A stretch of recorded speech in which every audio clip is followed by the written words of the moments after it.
Em nome do Pai, e do Filho, e do Espírito Santo. Ave Maria, cheia de graça, o Senhor é convosco. Bendita sois vós entre as mulheres, e bendito é o fruto do vosso ventre, Jesus. Santa Maria, Mãe de Deus, rogai por nós, pecadores, agora e na hora da nossa morte. Amém. Nossa Senhora, Rainha dos Corações, rogai por nós. Em nome do Pai, e do Filho, e do Espírito Santo. Amém. Podem sentar-se. E repetimos a regra de todos os dias, ainda hoje.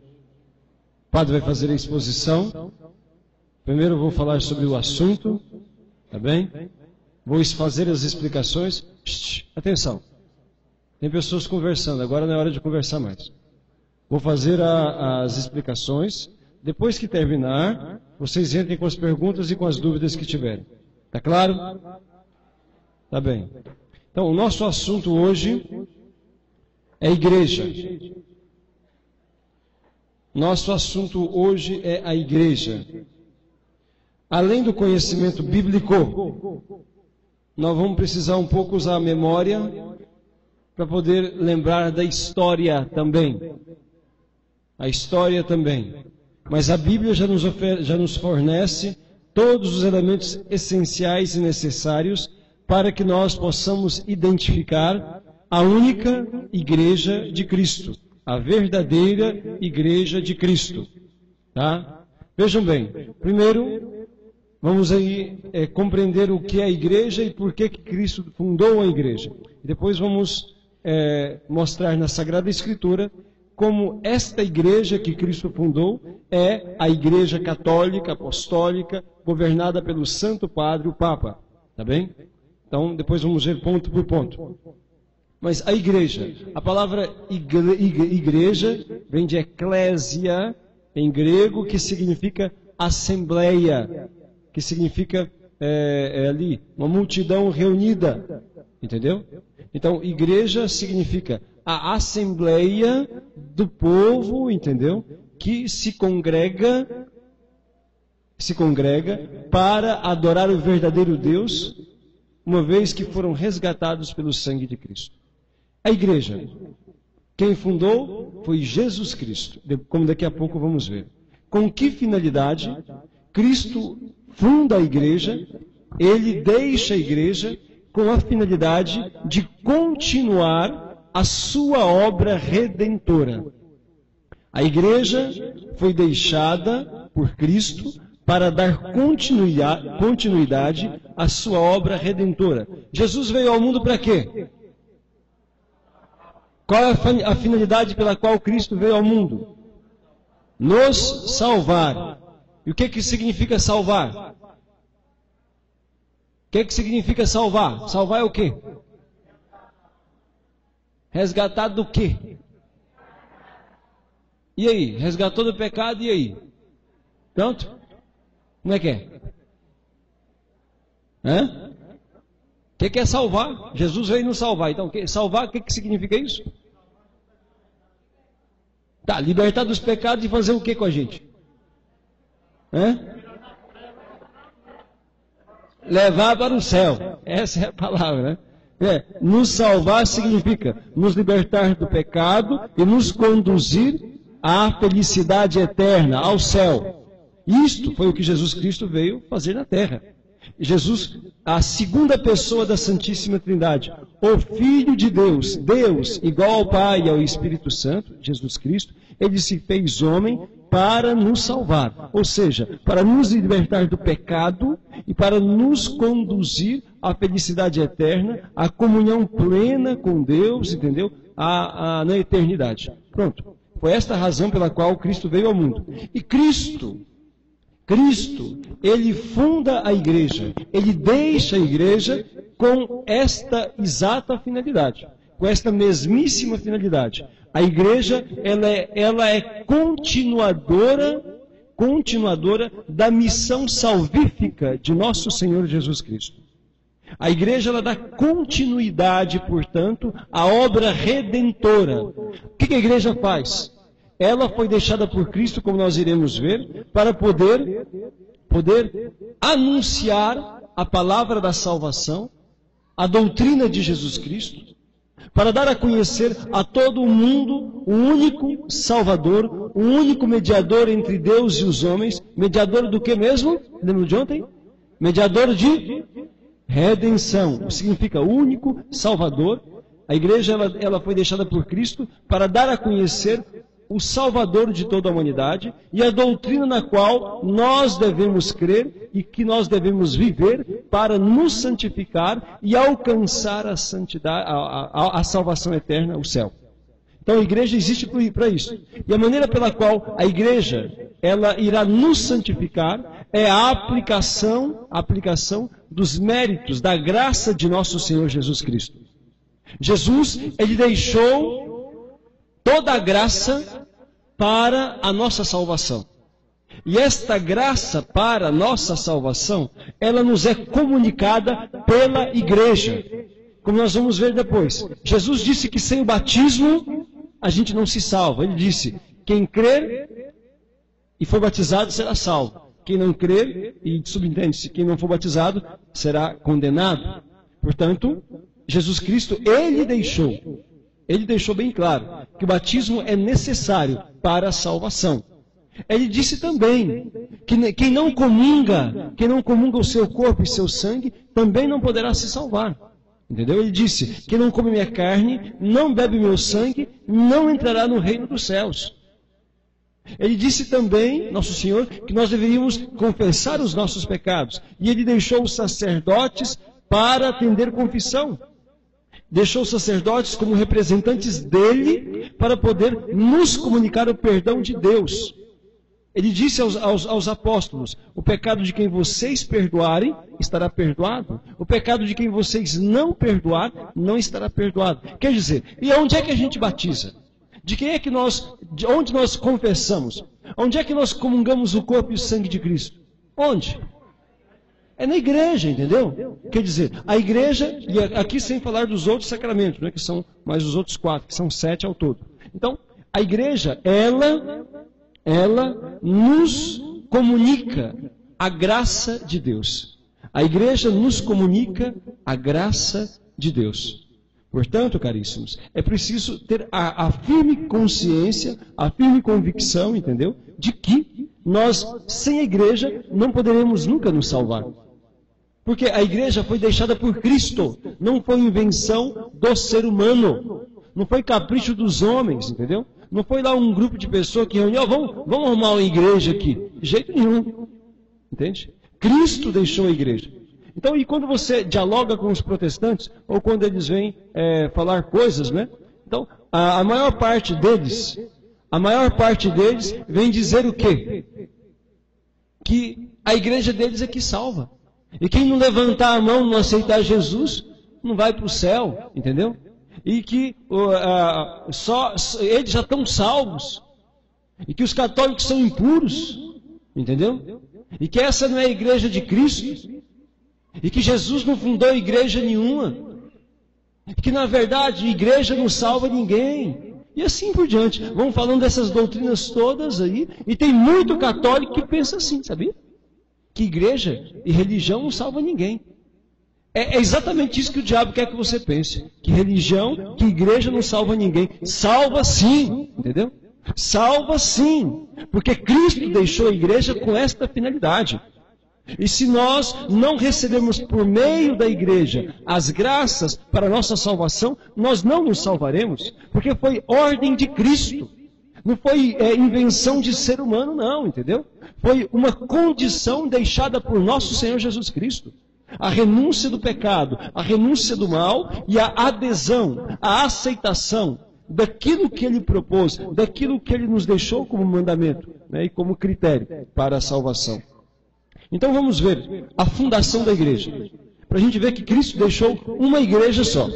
Só uma, entendeu? Não 2, não 10, não muitas. Apenas uma. Vamos pegar lá. São Mateus, capítulo 16. Escreve no seu caderno assim, ó. Jesus Cristo fundou a igreja católica. Coloca lá. Jesus Cristo fundou uma só igreja. São Mateus, capítulo 16, versículo 18 seguintes.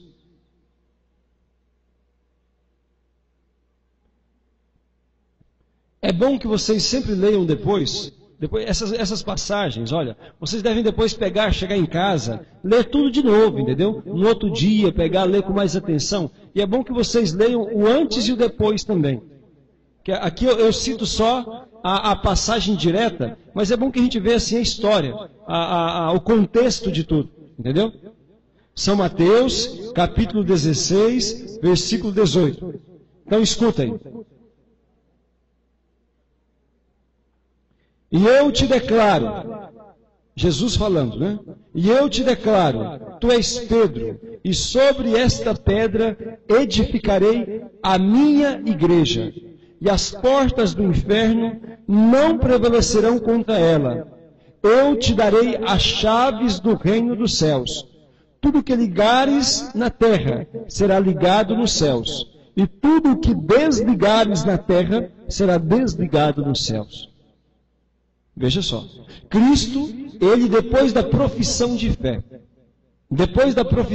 de São Pedro, quando São Pedro disse, tu és o Cristo, o Filho de Deus vivo, Jesus vai e diz assim para ele, tu és feliz, Simão Pedro, filho de Jonas, porque não foi a carne nem o sangue quem te revelou isto, mas o meu Pai que está nos céus. E eu te declaro, tu és Pedro, e sobre esta pedra eu edificarei a minha igreja. Tu és Pedro, e sobre esta pedra eu edificarei a minha igreja. Olha, ele vai dizer, e as portas do inferno não prevalecerão contra ela. Eu te darei as chaves. Chaves quer dizer, quem tem a chave pode abrir e fechar. A chave é um símbolo de poder, entendeu? Eu te darei as chaves do reino dos céus. Irmãos, calculem o que Cristo está falando para São Pedro. Dar a chave do reino dos céus. A chave do céu, a chave da felicidade, da salvação eterna. Eu te darei, Jesus, isso aqui é a palavra dele. Cristo diretamente dizendo. Eu te darei a chave do reino dos céus. Tudo o que ligares na terra será ligado no céu. Tudo o que desligares na terra será desligado nos céus. Tá aí. Portanto, Cristo edifica a igreja. Primeira frase, né? Tu és Pedro, sobre esta pedra edificarei a minha igreja. É importante sempre prestar atenção que Cristo, ele está edificando uma igreja. A palavra está em singular. Em singular. Minha, única, uma igreja. Não é minhas. Jesus não disse minhas, disse minha. É uma igreja só. Jesus Cristo, portanto, não deixou 2, 10, 50, 1000, ou como hoje existe no Brasil, são mais de 50 mil seitas. Mais de 50 mil. E todo dia surge umas 2 ou 3 novas. Todos os dias, sabia? No Brasil. Só no Brasil, falando aqui de Brasil. Todo dia. São mais de 1000 por ano novas. Mais de 1000 por ano novas seitas. Entendeu? Virou um negócio, né? Um ramo. Pequenas igrejas, grandes negócios, né? Virou. Olha lá. Todos os dias, novas igrejas. Na verdade, a gente usa a palavra igreja, mas a palavra certa não é igreja. São novas seitas, entendeu? Mas como se acostumou, a gente acostuma a falar errado também. Mas todo dia, novas seitas. Todos os dias. Jesus disse o quê? Sobre esta pedra edificarei a minha igreja. Portanto, não são as minhas igrejas. E olha, a igreja de Jesus Cristo, é isso que a gente vai ver agora. Você pode até notar isso, né? A igreja de Jesus Cristo, ela é governada pelo sucessor de São Pedro. Jesus edificou a sua igreja sobre a autoridade, a profissão de fé de São Pedro, e deu a ele a autoridade sobre a igreja. Sobre a igreja, a fim de que ele pudesse conduzi-la, entendeu? E abrir as portas da salvação.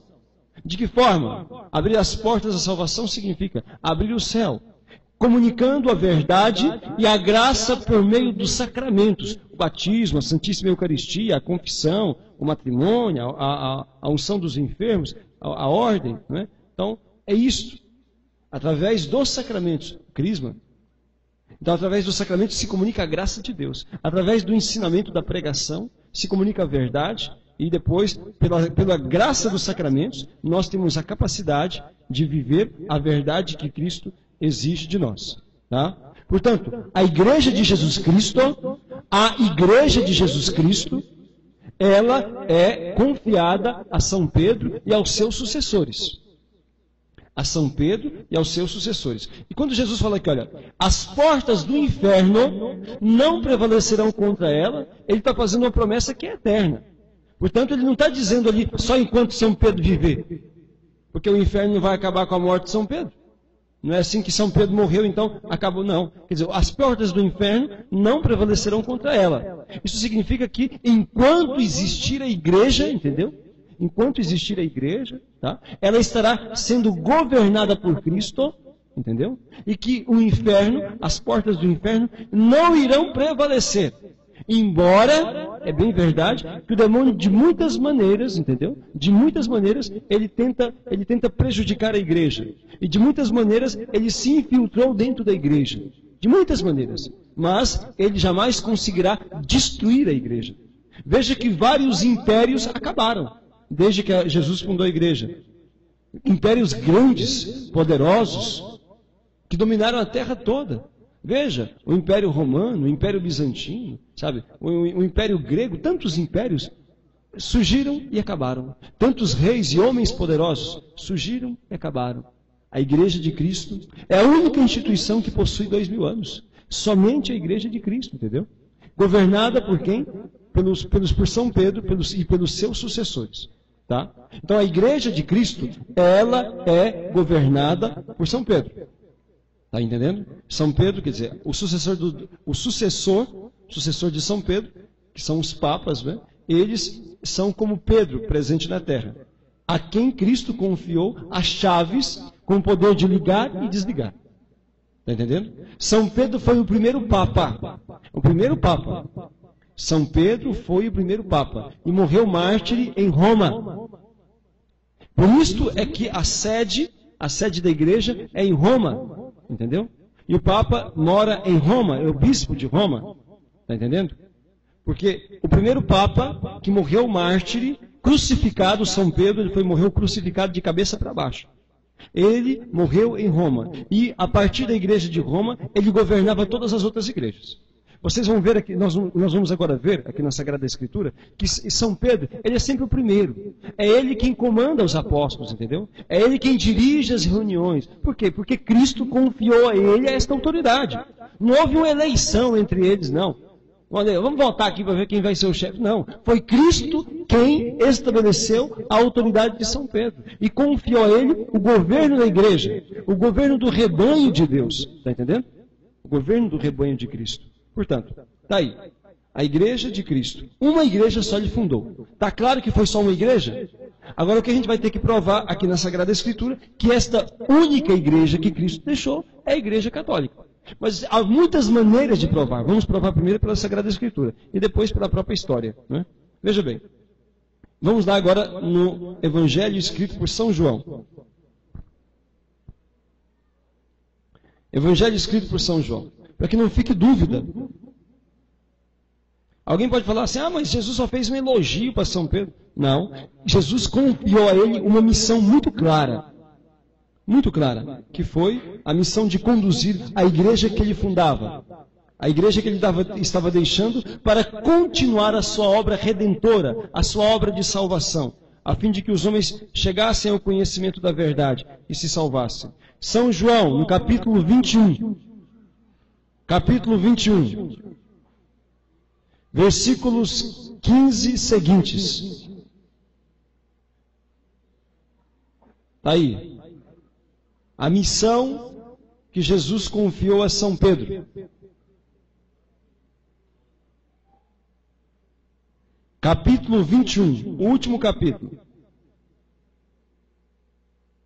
capítulo 21, versículo 15.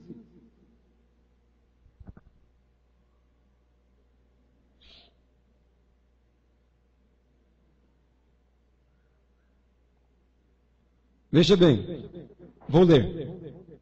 Isso aqui vou explicar o contexto primeiro para vocês entenderem bem. Depois da ressurreição, lembra que, mesmo tendo recebido todo aquele elogio lá de nosso Senhor Jesus Cristo, né? Mesmo sendo já nomeado por ele, o Papa, o primeiro chefe dos apóstolos, mesmo Cristo já tendo confiado a São Pedro as chaves, lembra o que São Pedro fez, né? O que ele fez? Negou Jesus 3 vezes, ali na hora do medo, do pavor ali, quando Jesus foi preso, ele queria estar pertinho de Jesus, aí foi lá, ficou lá no pátio, etc. Mas quando lá descobriram ele na hora do pavor, do medo, disse, eu não conheço esse homem, etc. E negou Cristo 3 vezes. Mas só que ele arrependeu, e diz a Bíblia que ele saiu dali e chorou amargamente. E Cristo, depois que Cristo, então ele morre e ressuscita, Cristo aparece aos apóstolos. Aparece aos apóstolos várias vezes. E em uma dessas vezes que Cristo aparece aos apóstolos, é interessante, olha, ele se dirige a São Pedro. E como São Pedro tinha negado ele 3 vezes, Jesus vai perguntar para ele 3 vezes. Jesus sabia, já sabia tudo. Mas ele quis que, não era porque Jesus duvidava do amor de São Pedro por ele, mas para que ficasse claro diante dos outros apóstolos, entendeu?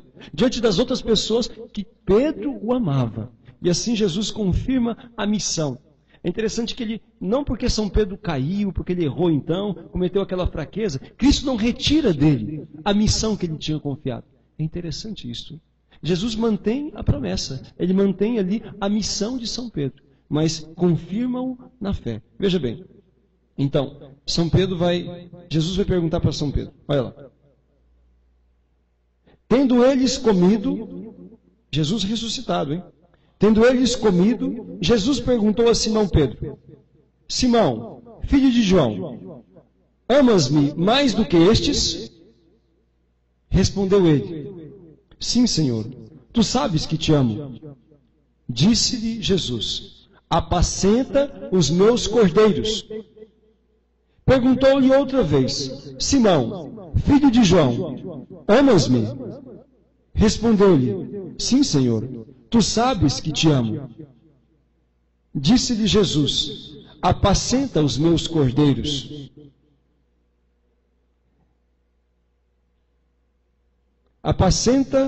Respondeu-lhe, apacenta os meus cordeiros.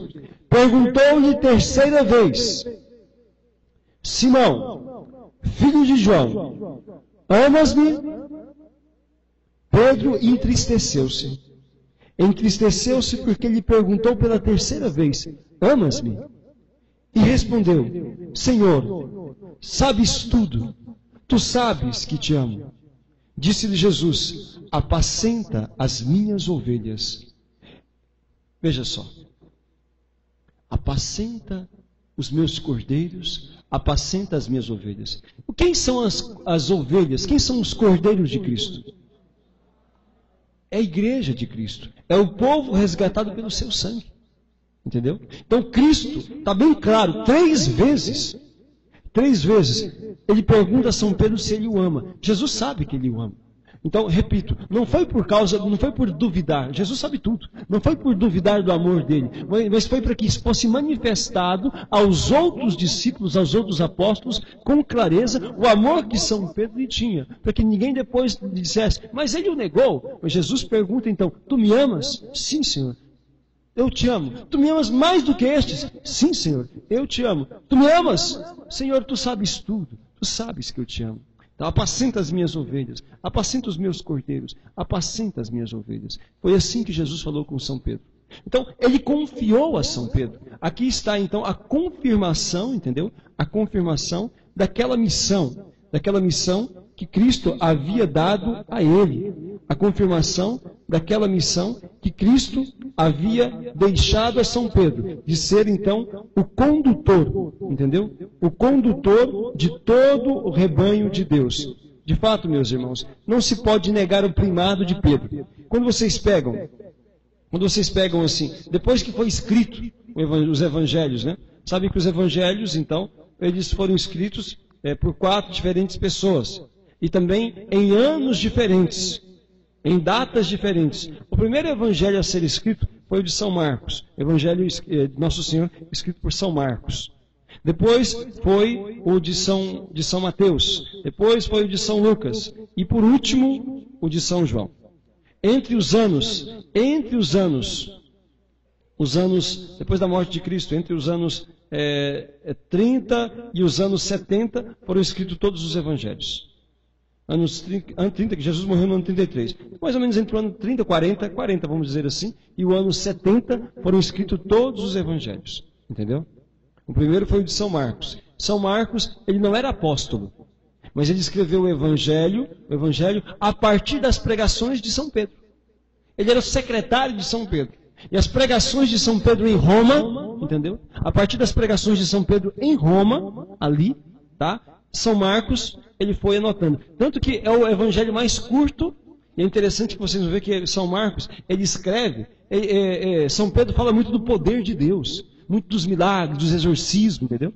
E vocês vão ver que o evangelho, aonde São Pedro, aonde mais se penitencia São Pedro, aonde mais fala ali das infidelidades de São Pedro, aonde fala das coisas assim, é a confissão de São Pedro. É o evangelho da humildade, né, de São Pedro. Porque é ele que fala, ele não vai falar, ele não vai elogiar a si mesmo, sabe? Então, São Pedro, ele coloca ali as suas fraquezas, os seus defeitos, ali no evangelho escrito por São Marcos. Porque é ele que faz a pregação. Na verdade, São Marcos, ele escreve, mas quem dá o material ali é São Pedro. A partir das pregações de São Pedro aos romanos. Ele fala muito do poder de Deus, fala muito dos milagres, por quê? Ele está falando para pagãos. Ele quer mostrar que Jesus Cristo é o Filho de Deus, que Jesus Cristo é Deus, entendeu? Então, dessa forma, para que eles acreditassem, ele fala muito dos feitos extraordinários de Cristo.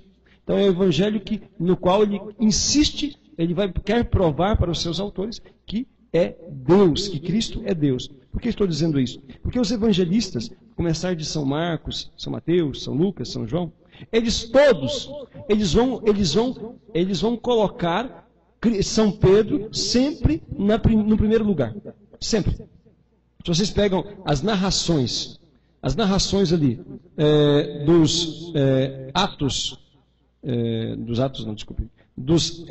evangelhos escritos pelos 4 diferentes autores, todos eles vão colocar São Pedro como o primeiro da lista, sempre. Olha, se quiserem pegar, em São Mateus, vamos pegar lá. São Mateus, no capítulo 10. Só vou dar 2 exemplos aqui. São Mateus, capítulo 10, versículo 2.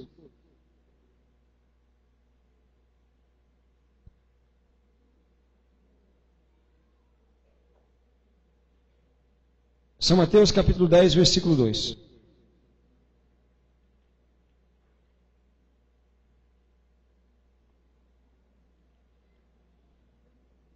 Acharam aí? O nome dos 12 apóstolos. Olha só. Eis os nomes dos 12 apóstolos. O primeiro, interessante que São Mateus faz questão de colocar ainda. O primeiro, quem? Simão, chamado Pedro. Depois vem os outros, entendeu? Então, só para vocês verem. Depois também, pode pegar em São Marcos, no capítulo 3. São Marcos, capítulo 3, versículo 16.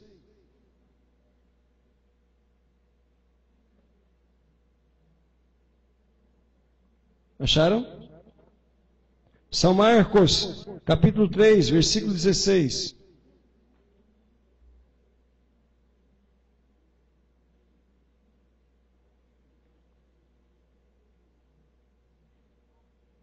Acharam?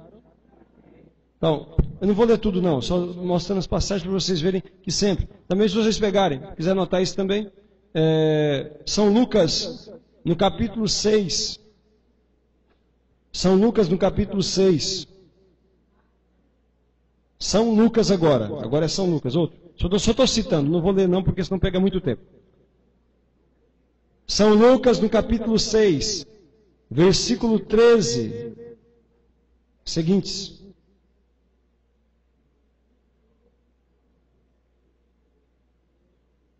capítulo 6, versículos 13. Acharam? Está aí, ó. Ao amanhecer, chamou os seus discípulos e escolheu 12 dentre eles, a quem que chamou de apóstolos. Simão, pronto, a quem deu o sobrenome de Pedro, etc. Está entendendo? Também nos Atos dos Apóstolos vocês vão encontrar uma citação. Os Atos dos Apóstolos, no capítulo 1, versículo 13.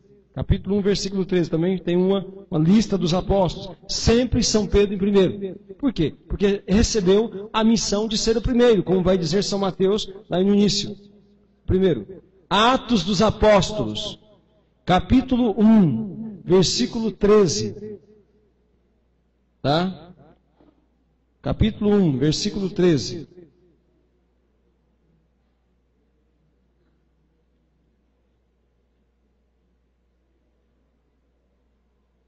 Lá fala também a respeito disso aí. A lista dos apóstolos, sempre São Pedro em primeiro lugar. Por quê? Por que sempre em primeiro lugar? São Pedro sempre em primeiro lugar, a fim de que se manifestasse a dignidade dele. Todos os evangelistas, portanto, colocam na lista São Pedro em primeiro lugar. Isto mostra o quê? Que eles compreenderam bem e muito bem, entendeu? Não houve equívoco em relação àquela missão que nosso Senhor Jesus Cristo confiou a São Pedro. E todos eles, então, respeitaram São Pedro. De fato, peguem lá os Atos dos Apóstolos. Vamos pegar. A gente vê algum exemplo, um exemplo dessa atuação de São Pedro. Olha. Os Atos dos Apóstolos, capítulo 1. Capítulo 1, versículo 15.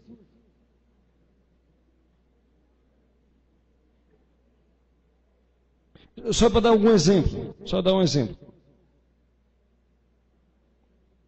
Capítulo 1, versículo 15, olha.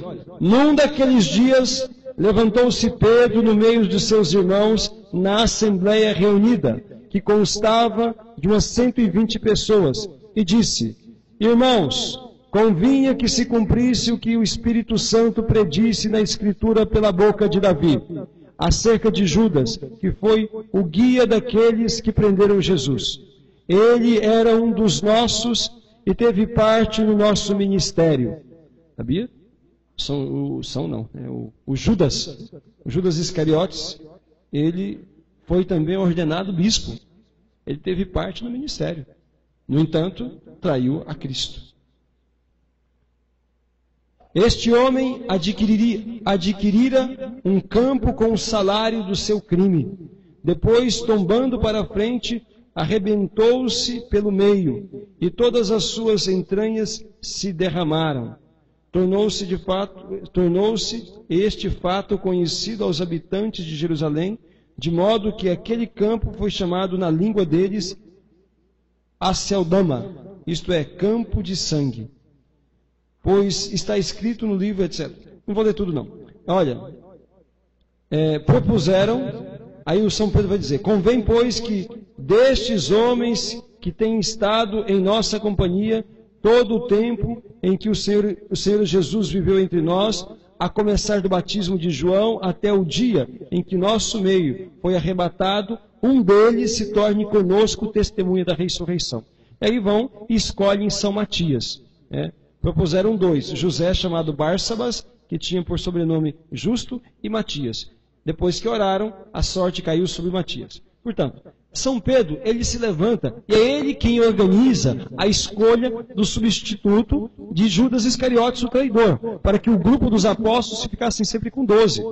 Entendeu? São Matias, ele então foi o sucessor, foi aquele que substituiu o traidor. Ele substituiu então Judas Iscariotes. E quem que organizou então a escolha? Foi São Pedro. Por quê? Porque ele era o chefe. Ele foi estabelecido por Cristo como aquele que deveria presidir, conduzir o rebanho de Deus. E os outros todos também eram bispos, entendeu? Só que São Pedro, ele era o príncipe dos apóstolos. Ele tinha a dignidade de chefe do colégio apostólico. Portanto, aquele que foi estabelecido por Cristo, como o que tinha as chaves. Cristo, ele não deu a chave aos outros, não. Individualmente não, entendeu? Ele deu as chaves individualmente apenas a São Pedro. Entendeu? E ele deu a chave aos apóstolos em geral, reunidos com São Pedro.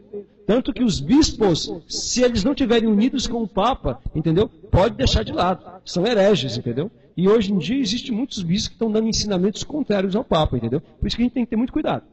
Dentro da Igreja Católica, viu o que eu estou falando? Muitos bispos, entendeu? Que não têm obedecido ao Papa em muitos pontos. Às vezes obedecem numa coisa, obedecem em outra, mas em outras coisas desobedecem. Por isso que a gente tem que conhecer a palavra de Deus. Nós temos que conhecer os documentos da igreja, entende? Porque se um bispo se desviar da verdade, nós não devemos segui-lo, sabe? Graças a Deus, não é o caso aqui. O nosso bispo aqui é bom e é muito fiel à igreja. Graças a Deus.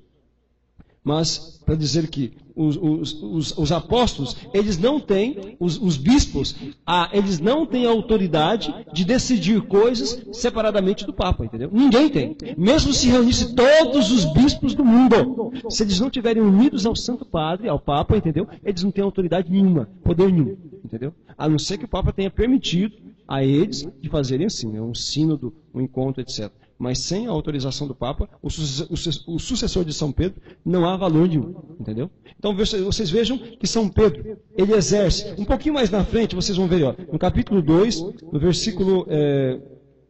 versículos seguintes que seguem-se ali, vai falar sobre Pentecostes, né? E lá no versículo 14, vai dizer assim: Pedro, então, pondo-se de pé em companhia dos 11, porque agora eles já eram 12, né? Então São Pedro mais 11, porque São Matias já havia composto o colégio apostólico. Com voz forte lhes disse: homens da Judéia, e vós todos que habitais em Jerusalém, seja-vos isto conhecido, e prestai atenção às minhas palavras, etc. E vai falando. Então São Pedro se levanta, no meio dos 11, e anuncia a palavra de Deus. Vocês vão ver isso em muitos lugares. Tá? Em muitos lugares. Em todo o Atos dos Apóstolos, vocês vão ver isso aí. Então, como que São Pedro exerce ali a sua missão. Entendeu? A sua missão. Ele vai, inclusive, presidir o primeiro concílio da história, que foi o concílio de Jerusalém. O concílio de Jerusalém, São Pedro, ele decide ali como é que iria ser a questão da circuncisão. É quando a igreja decide que não iria, então, impor a circuncisão àqueles que haviam entrado no caminho da salvação. Não iria impor a circuncisão aos cristãos, aos que vinham do paganismo, que não eram judeus, que não eram do meio do povo de Deus, mas que agora se tornavam parte do povo de Deus, porque estavam resgatados pelo sangue de Cristo e incorporados à igreja através do batismo. Houve uma questão, uma discussão. E São Pedro é quem preside a reunião e disse, então, não iremos impor aos pagãos este peso. Então só para ficar bem claro, que a igreja de Cristo, ela foi governada por São Pedro. Entendeu? Por São Pedro. E São Pedro, ele morre em Roma. Agora, como é que a gente sabe que São Pedro morreu em Roma? Pega lá, a carta de São Pedro. Sabe que São Pedro escreveu 2 cartas. Pega lá a carta dele. São Pedro.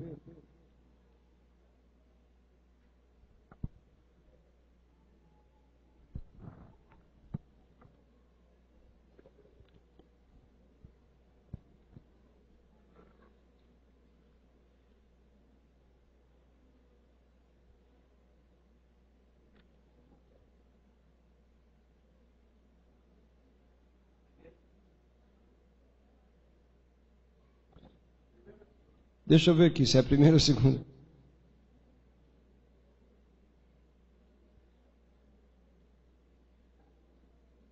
Sim. Estou olhando aqui.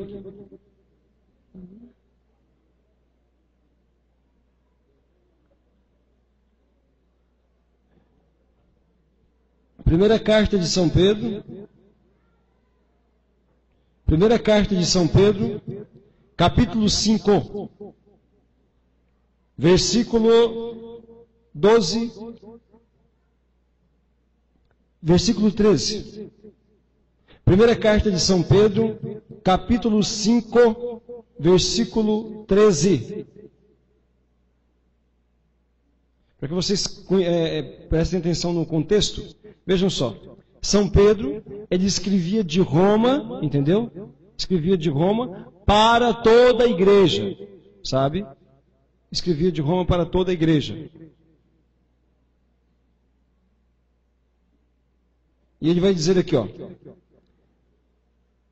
A igreja escolhida de Babilônia saúda-vos, assim como também Marcos, meu filho. Saudai-vos uns aos outros com ósculo afetuoso. Então, a igreja escolhida de Babilônia. Sabe o que ele está falando de Babilônia? Babilônia é Roma. É uma maneira de falar de Roma. Babilônia é como se fosse um sinônimo de bagunça.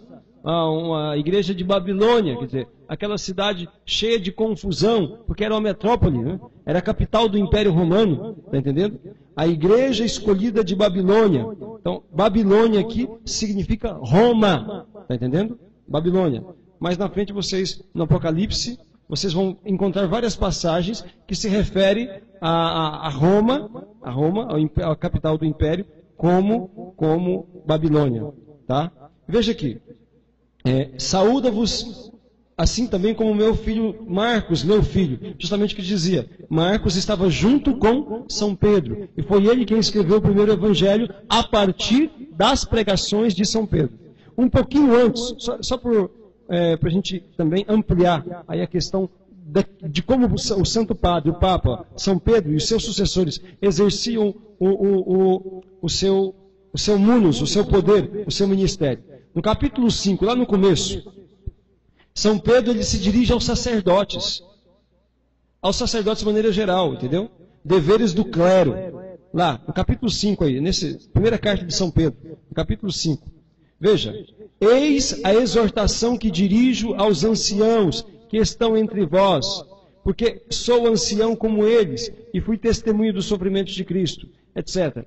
E depois ele se dirige aos fiéis, e assim por diante. São Pedro, como sendo o primeiro Papa, ele dirige a sua orientação ao povo de Deus. Como, não vê que o Papa, muitas vezes, ele escreve a encíclica, ele escreve documentos para orientar a gente no conhecimento das coisas de Deus, nos problemas que surgem, ou então para nos confirmar na fé. Veja, o Papa João Paulo II escreveu vários documentos, um monte de documentos. Ele escreveu um documento, Evangelho Vitae, onde ele fala a respeito da pílula anticoncepcional, condenando, né, como já a igreja sempre fez, condenando a pílula que é abortiva, entendeu? Que isto é contra a dignidade do ser humano. Ele fala contra o aborto, ele fala contra a esterilização, e essas coisas todas aí, entende? Fala na encíclica, orientando a gente que nós nunca devemos entrar neste caminho de perversão.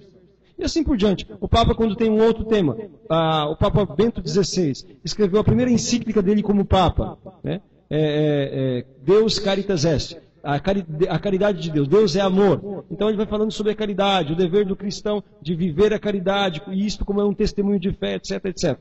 Então o Papa escreve, assim São Pedro, ele foi o primeiro a iniciar isso como Papa, orientando o clero, os anciãos aqui, quando fala aqui, ó, eis a exortação que dirijo aos anciãos. Anciãos aqui não são velhos, não.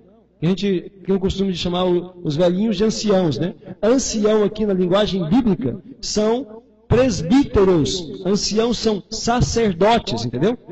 Anciãos são presbíteros, sacerdotes. Então, quando São Pedro se dirige aos anciãos aqui, não é pessoas de idade, pessoas idosas, não. Ele está dizendo aqui anciãos presbíteros, sacerdotes, porque presbítero e sacerdote são sinônimos. Está entendendo? E vai falar depois aos fiéis, falando para eles a maneira como devem se comportar e todas essas outras coisas aí. Exercendo o seu ministério. Então São Pedro estava em Roma. Por isso que a Basílica de São Pedro está lá em Roma. Até é importante que vocês saibam, é um dado histórico e arqueológico. A Basílica de São Pedro, ela foi construída justamente aonde foi enterrado São Pedro. E o altar, sabe aquele altar aonde o Papa celebra a Missa do Galo? Aquele altar central lá da Basílica de São Pedro?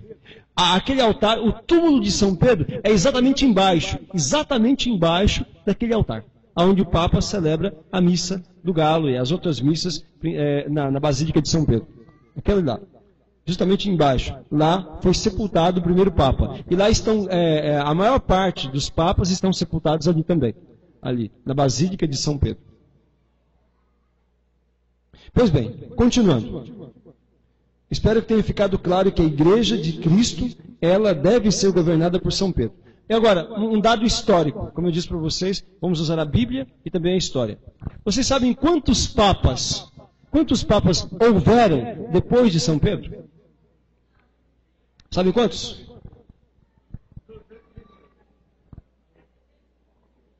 264 papas depois de São Pedro. Com São Pedro, 265, contando também o atual. 265 papas existiram desde São Pedro até agora. 265. Nunca houve na história, entendeu? Um período que não houvesse papa. A sucessão, ela é ininterrupta, entendeu? Ininterrupta. Ininterrupta, a sucessão. Vou falar daqui a pouquinho.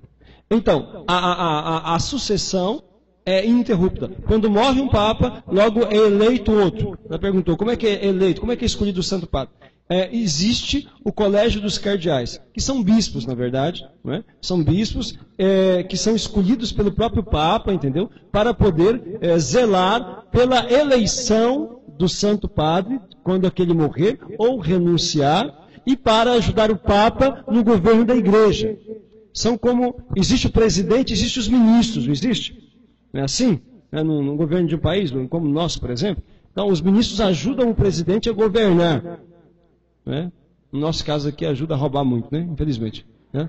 Então, no caso da igreja, entendeu? A igreja ela não é uma democracia, não. E a nossa igreja não é uma democracia. Tá? Não pensem vocês que a democracia é uma perfeição, né? Não. Né? É uma coisa boa, mas tem os seus limites também a democracia.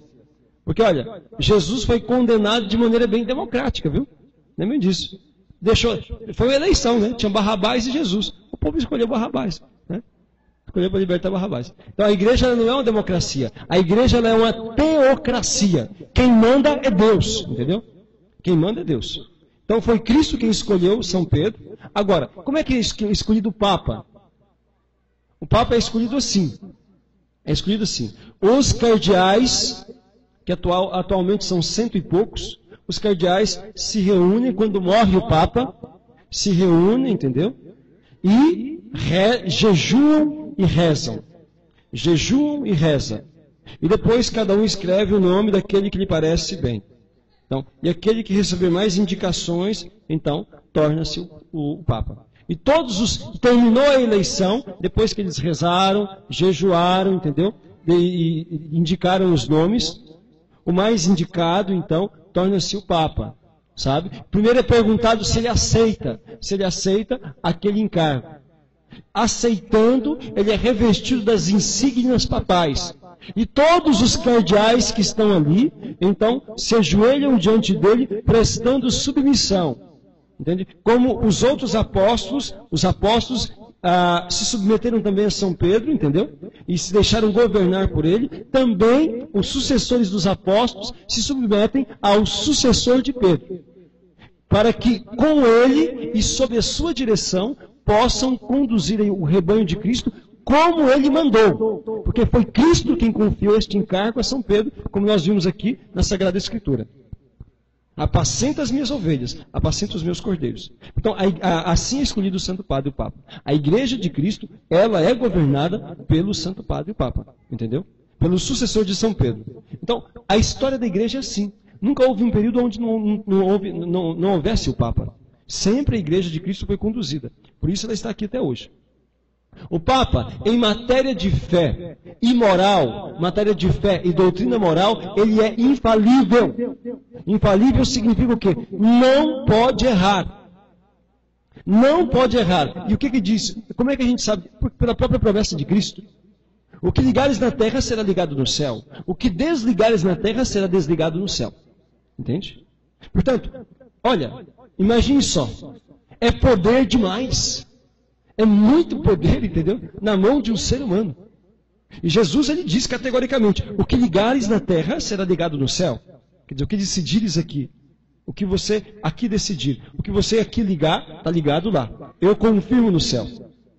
Então, é evidentemente que Jesus jamais daria um poder deste a um ser humano, se não desse junto o carisma da verdade.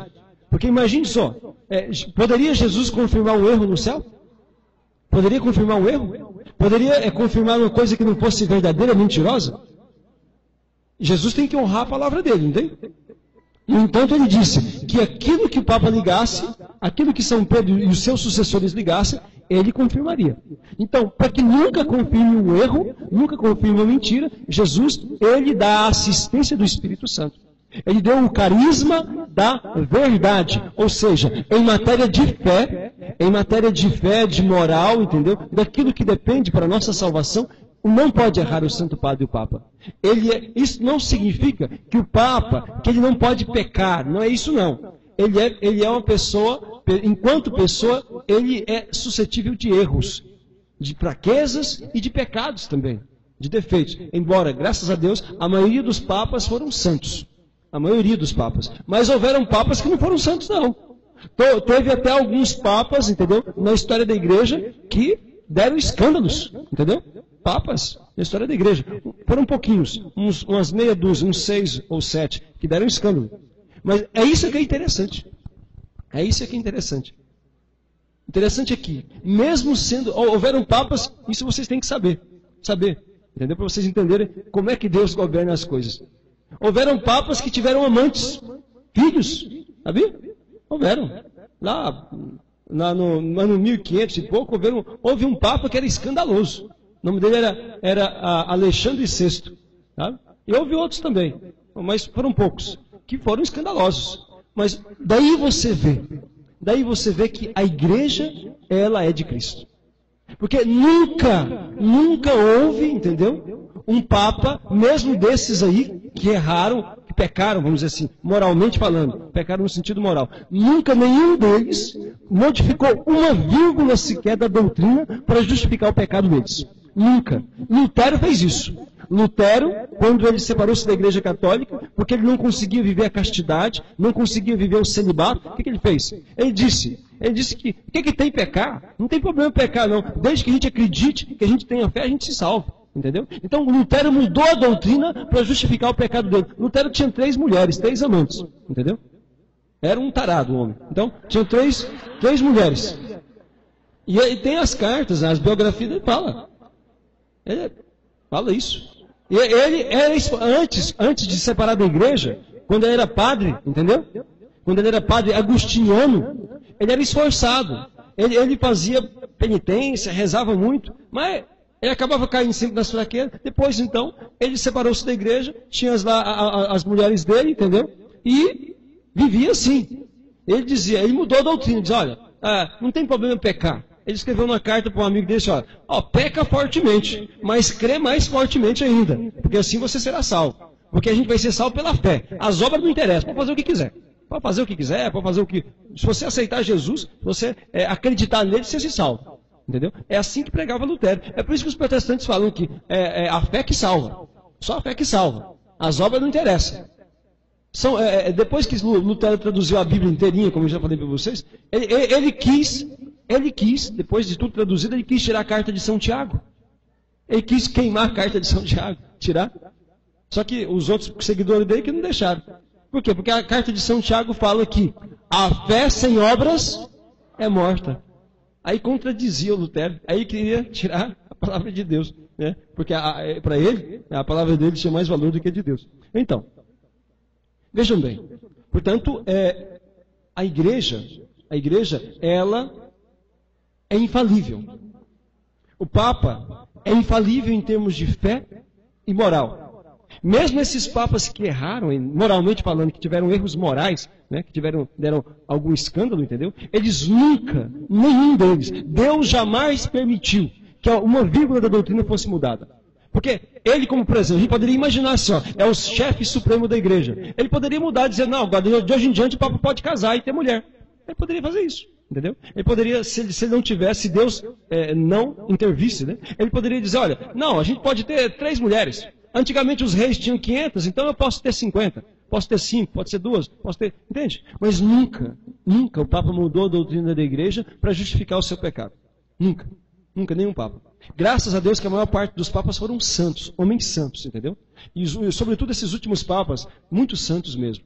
Os últimos Papas que deram um escândalo foram aí quase 500 anos atrás, graças a Deus, entende? Depois disso, a maior parte foram santos, beatos, foram muito, muito bons mesmo. Mas por quê? Assim, mas um Papa fazer um escândalo, ter amante, ter filho, houve. Daí você vê que é Deus que guia. Interessante, uma vez aconteceu assim. Um protestante, isso é história, viu? Um protestante chamado Von Pastor. Von Pastor, ele era protestante. Um historiador, um doutor em história. E ele foi ao Vaticano, isso no século passado, aliás, século XX, né? Na época do Papa Pio IX. Ele foi ao Vaticano e pediu ao Papa a autorização de pesquisar nos arquivos do Vaticano, entendeu? Para poder escrever a história dos Papas. O Papa falou assim, olha, aguarde alguns dias, eu vou lhe dar uma resposta. Aí o Papa reuniu os cardeais e disse, olha, um protestante, um doutor em história, me procurou e ele quer escrever uma história dos Papas. O que vocês acham?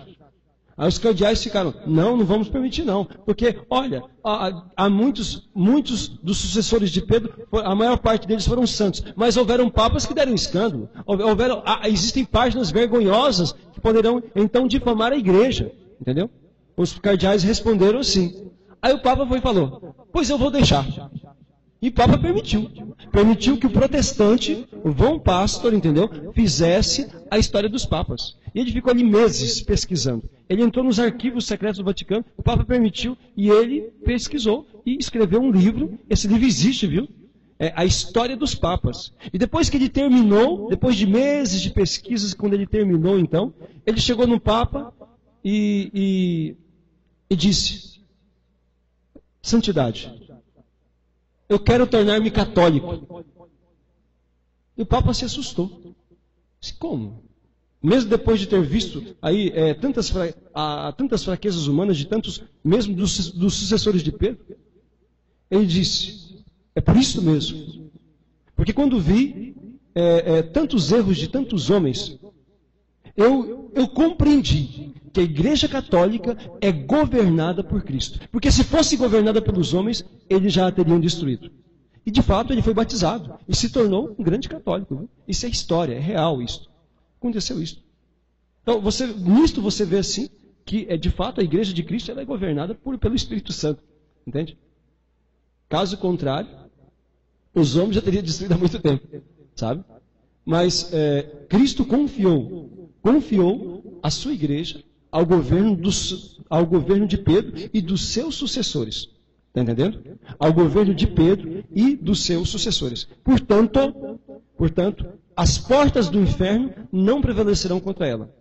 O credo que nós rezamos hoje, creio em Deus Pai, Todo-Poderoso, etc. Então, creio em um só Deus, Pai Todo-Poderoso, em Jesus Cristo, seu único Filho, Deus de Deus, luz da luz, Deus verdadeiro de Deus verdadeiro. Este credo vem do tempo dos apóstolos.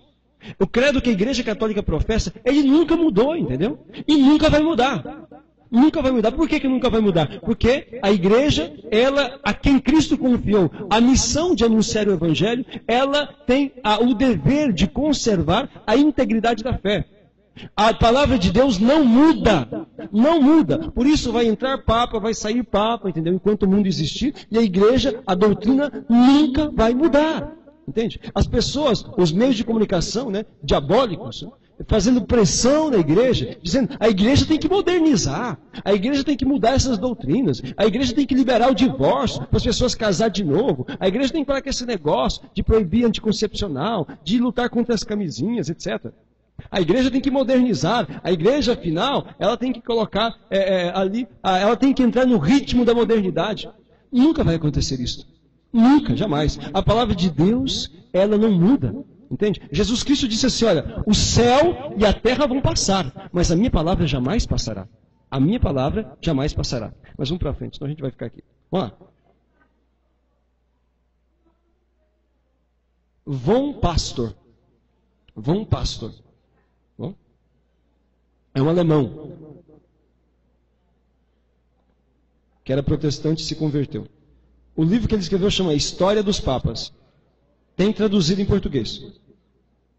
Eu não tenho um exemplar dele não, mas se alguém tiver, eu quero tirar uma cópia. Atenção. Vamos agora às outras notas da Igreja de Cristo. Então, a Igreja de Cristo, ela tem que ser governada pelo Santo Padre e o Papa. Agora, a Igreja de Cristo, a Igreja de Cristo tem que ter a Eucaristia, o corpo e o sangue de Cristo. Uma igreja que não tem uma igreja que não é governada pelo Papa, uma igreja que não tem a Eucaristia, não é a Igreja de Cristo. Vamos pegar lá, Evangelho escrito por São João, capítulo 6.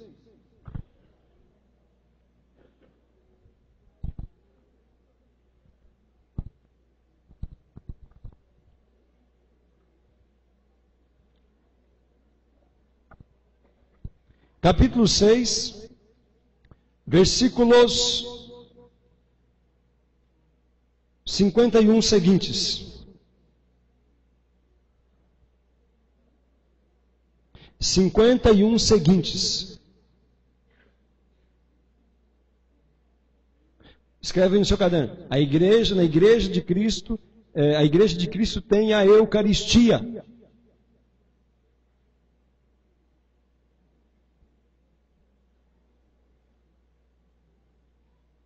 A igreja que Cristo fundou tem que ter a Eucaristia. E o que é a Eucaristia? É o sacramento que contém o verdadeiro corpo e sangue de Cristo. Olha lá. Vamos dizer aqui. Eu vou ler aqui, viu? Vocês escutem. Eu sou o pão vivo que desceu do céu, que desci do céu. Quem comer deste pão viverá eternamente. E o pão que eu hei de dar é o quê? É a minha carne para a salvação do mundo. Tá? Mais embaixo, lá no versículo 54, Jesus vai dizer assim, versículo 53, desculpa. Então Jesus lhes disse, em verdade vos digo, se não comerdes a carne do Filho do Homem, e não beberdes o seu sangue, não tereis a vida em vós mesmos. Se não comerdes a carne do Filho do Homem, e não beberdes o seu sangue, não tereis a vida em vós mesmos. Agora eu pergunto para vocês, qual é a igreja, qual é a única igreja que afirma que possui o verdadeiro corpo, a verdadeira carne, o verdadeiro sangue de Jesus Cristo? Qual é? Pergunte-se a algum protestante se na igreja deles eles acreditam que a hóstia, eles têm ceia, mas pergunta para eles se eles acreditam que o pão se transforma na carne de Jesus e se o vinho se transforma no verdadeiro sangue de Jesus. Pergunte para eles.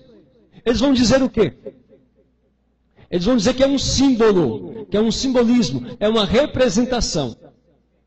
Entendeu? Não tem consagração. Por que não tem consagração ali? Por que não tem consagração? Porque não tem sacerdotes. Eles não têm padres, entendeu?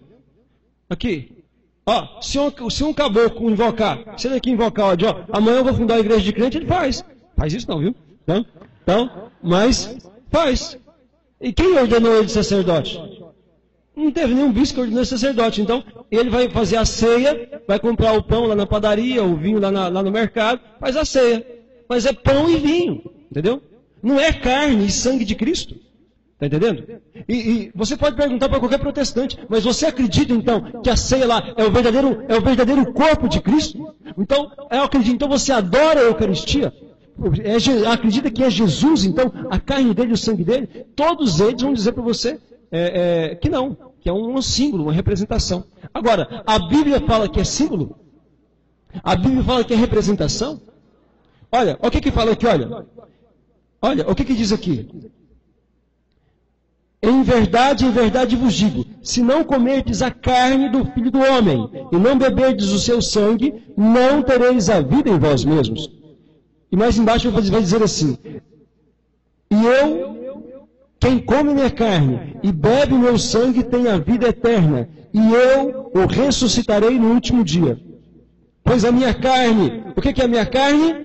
É verdadeiramente uma comida, e o meu sangue, verdadeiramente uma bebida.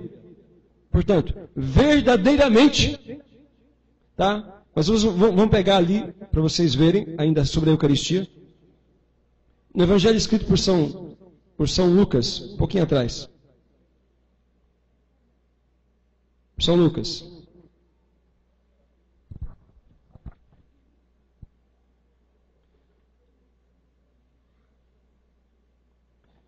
Capítulo 22.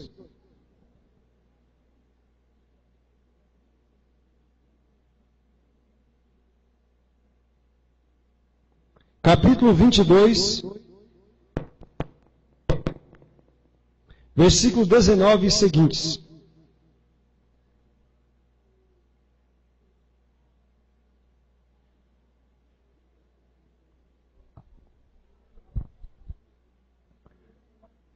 Versículo 19 e seguintes. 19 e 20, na verdade. São Lucas, capítulo 22, versículo 19 e seguintes. Vou ler, prestem atenção. Tomou em seguida o pão, e depois de ter dado graças, partiu e deu-lhe, dizendo, isto é o meu corpo, que é dado por vós. Fazei isto em memória de mim. Do mesmo modo, tomou também o cálice, depois de cear, dizendo, este cálice é a nova aliança em meu sangue, que é derramado por vós. Mas vejam bem então a frase. Isto é o meu corpo. Olha, apesar de, como dizia antes de ontem, né, a respeito da língua hebraica, apesar dela ser pobre, ela tinha o verbo ser.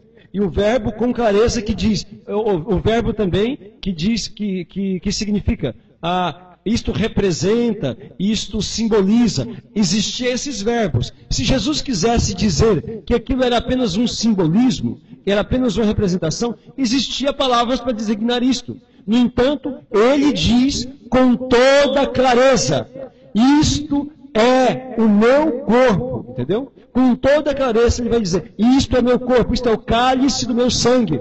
Isto é, portanto não deixa margem à dúvida. Jesus não disse, isto representa, isto simboliza, de maneira alguma, isto significa, não, isto é categoricamente, o verbo é claro, é o verbo ser, entendeu? Conjugado no presente, isto é o meu corpo. Portanto, a palavra de Deus diz isto, mas os protestantes não acreditam na palavra de Deus, não acreditam nisto aqui que diz a palavra de Deus.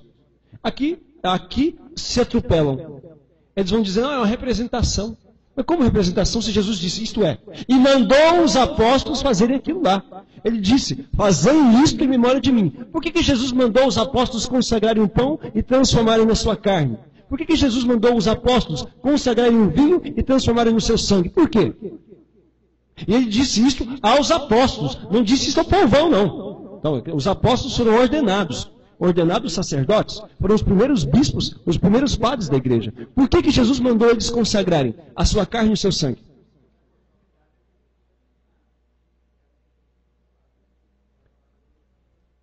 A resposta está lá no capítulo 6 de São João. Está lá no capítulo 6. Jesus não disse que para poder entrar no céu tinha que comer a carne e o sangue? Ele não falou isso? Que se não comer não entraria? Não falou? Não foi categórico, muito claro ao falar isso? Foi ou não? Como é que essa promessa de Cristo, como é que essa condição, esta exigência de Jesus poderia ser cumprida se não houvesse quem nos desse a carne e o sangue dele? Então teria que haver, então, quem nos desse a carne e o sangue dele, para que nós pudéssemos comer e beber. Senão nós não poderíamos entrar no céu. Porque foi uma exigência. Aliás, uma exigência fortíssima. Fortíssima. De comer a carne e o sangue dele. Entendeu? Caso contrário, não se salvaria. Tá? Então, aqui eu já vou responder uma objeção. Né? Uma objeção. Vocês já devem ter ouvido muitas vezes, talvez, dos protestantes dizendo assim: olha, mas Jesus mandou comer a carne e o sangue. Por que na igreja de vocês só tomam o pão? Já ouviram isso? Por que só o padre que toma o vinho, que na verdade nem é vinho, é o sangue? Né? Então, vocês não vão para o céu, porque Jesus mandou comer a carne e o sangue. Mandou tomar o pão e o vinho. E vocês só comem o pão. Sério?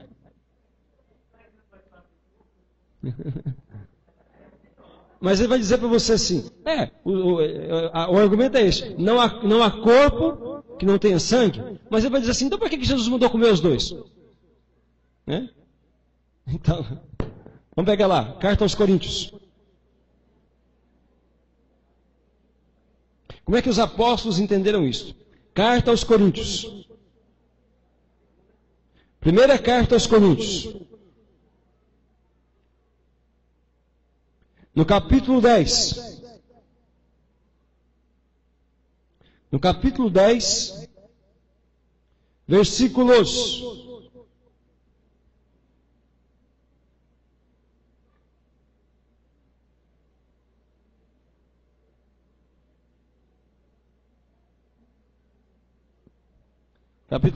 versículos 14 seguintes. Melhor, versículo 16. Capítulo 10, versículo 16.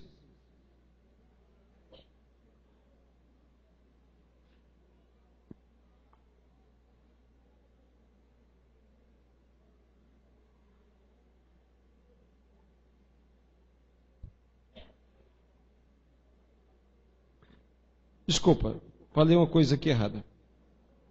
É no capítulo 11. 11. Capítulo 11. Carta aos Coríntios, mesma coisa. Capítulo 11, versículo 28. 28 e 29.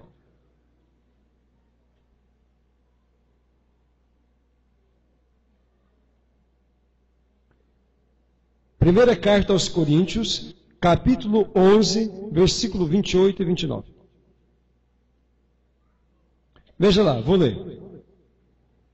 Está falando aqui da celebração da missa. Está falando aqui da celebração da Eucaristia. Aí ele vai dizer assim em São Paulo, olha.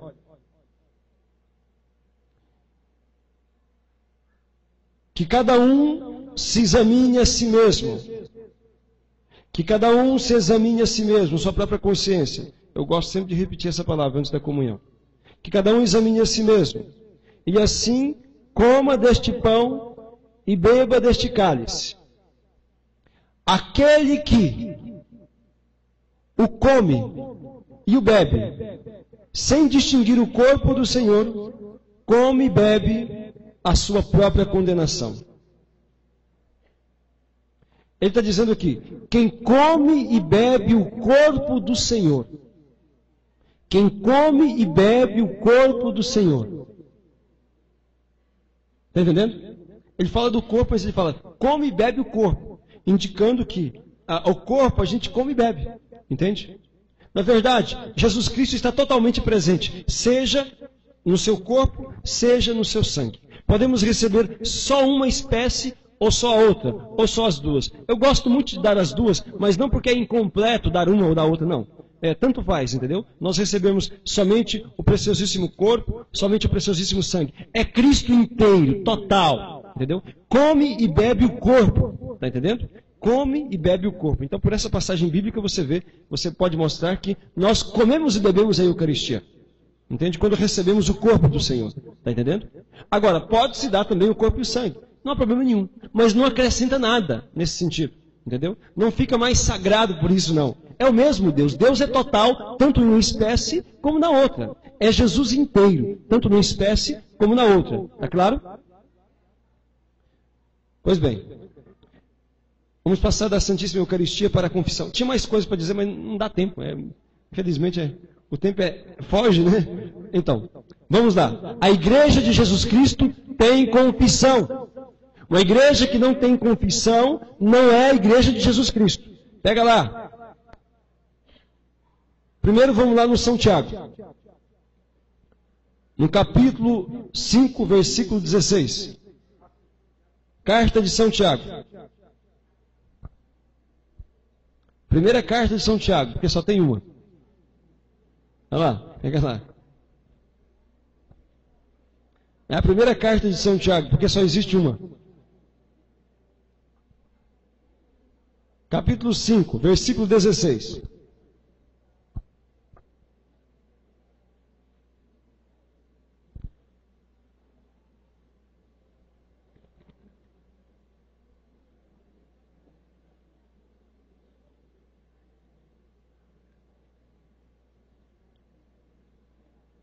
Olha aí.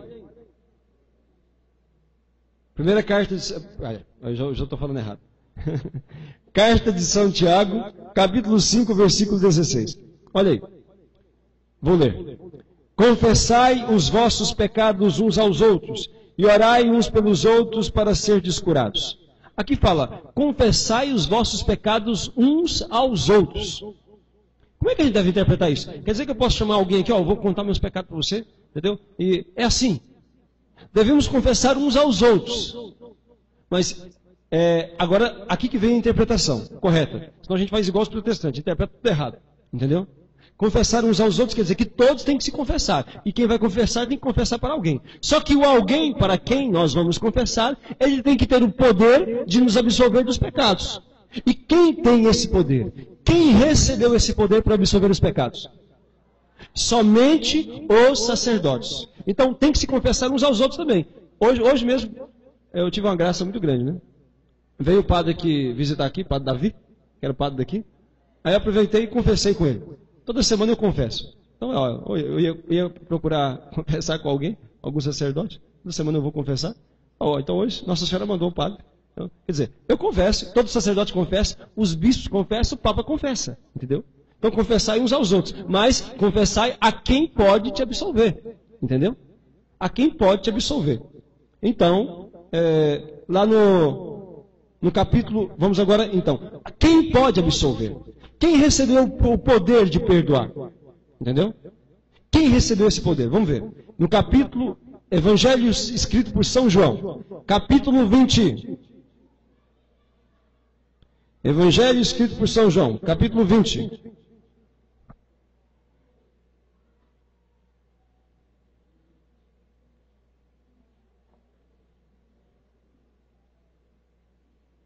Então, esses uns aos outros aí, não é qualquer um não, entendeu? Não falou, confessar é qualquer um não. Uns aos outros, mas leia-se e entenda-se. Esses outros são aqueles que têm a capacidade e o poder dado por Deus para absolver dos pecados. Então veja aí. Capítulo 20. Versículos... Vamos lá, vamos ver aqui. Vamos ver, 20, versículo 20. Mas vamos ler o 19 também, só para vocês entenderem o contexto. Né? Capítulo 20, versículo 19 e 20. Na tarde do mesmo dia, que era o primeiro da semana, isso aqui é importante, esse primeiro da semana, entendeu? Na tarde do mesmo dia, que era o primeiro da semana, os discípulos tinham fechado as portas do lugar onde se achavam por medo dos judeus. Os discípulos, os apóstolos, estavam trancados em um lugar. Veio Jesus e pôs-se no meio deles e disse-lhes: a paz esteja convosco.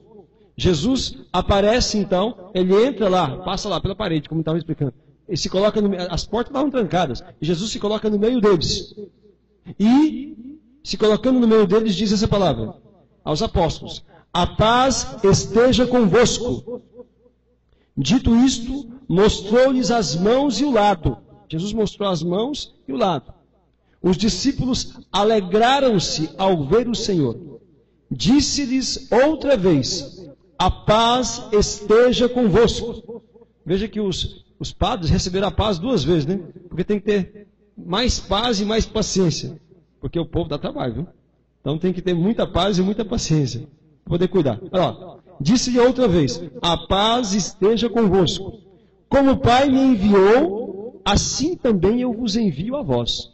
Como o Pai me enviou. Veja só.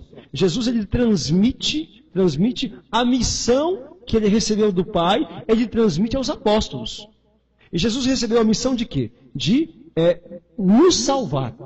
Veio ao mundo para nos salvar e, através da sua crucifixão e morte, ele alcançou-nos o perdão, a remissão dos nossos pecados. Depois ele vai dizer aqui, ó: depois destas palavras, soprou sobre eles, dizendo: recebei o quê?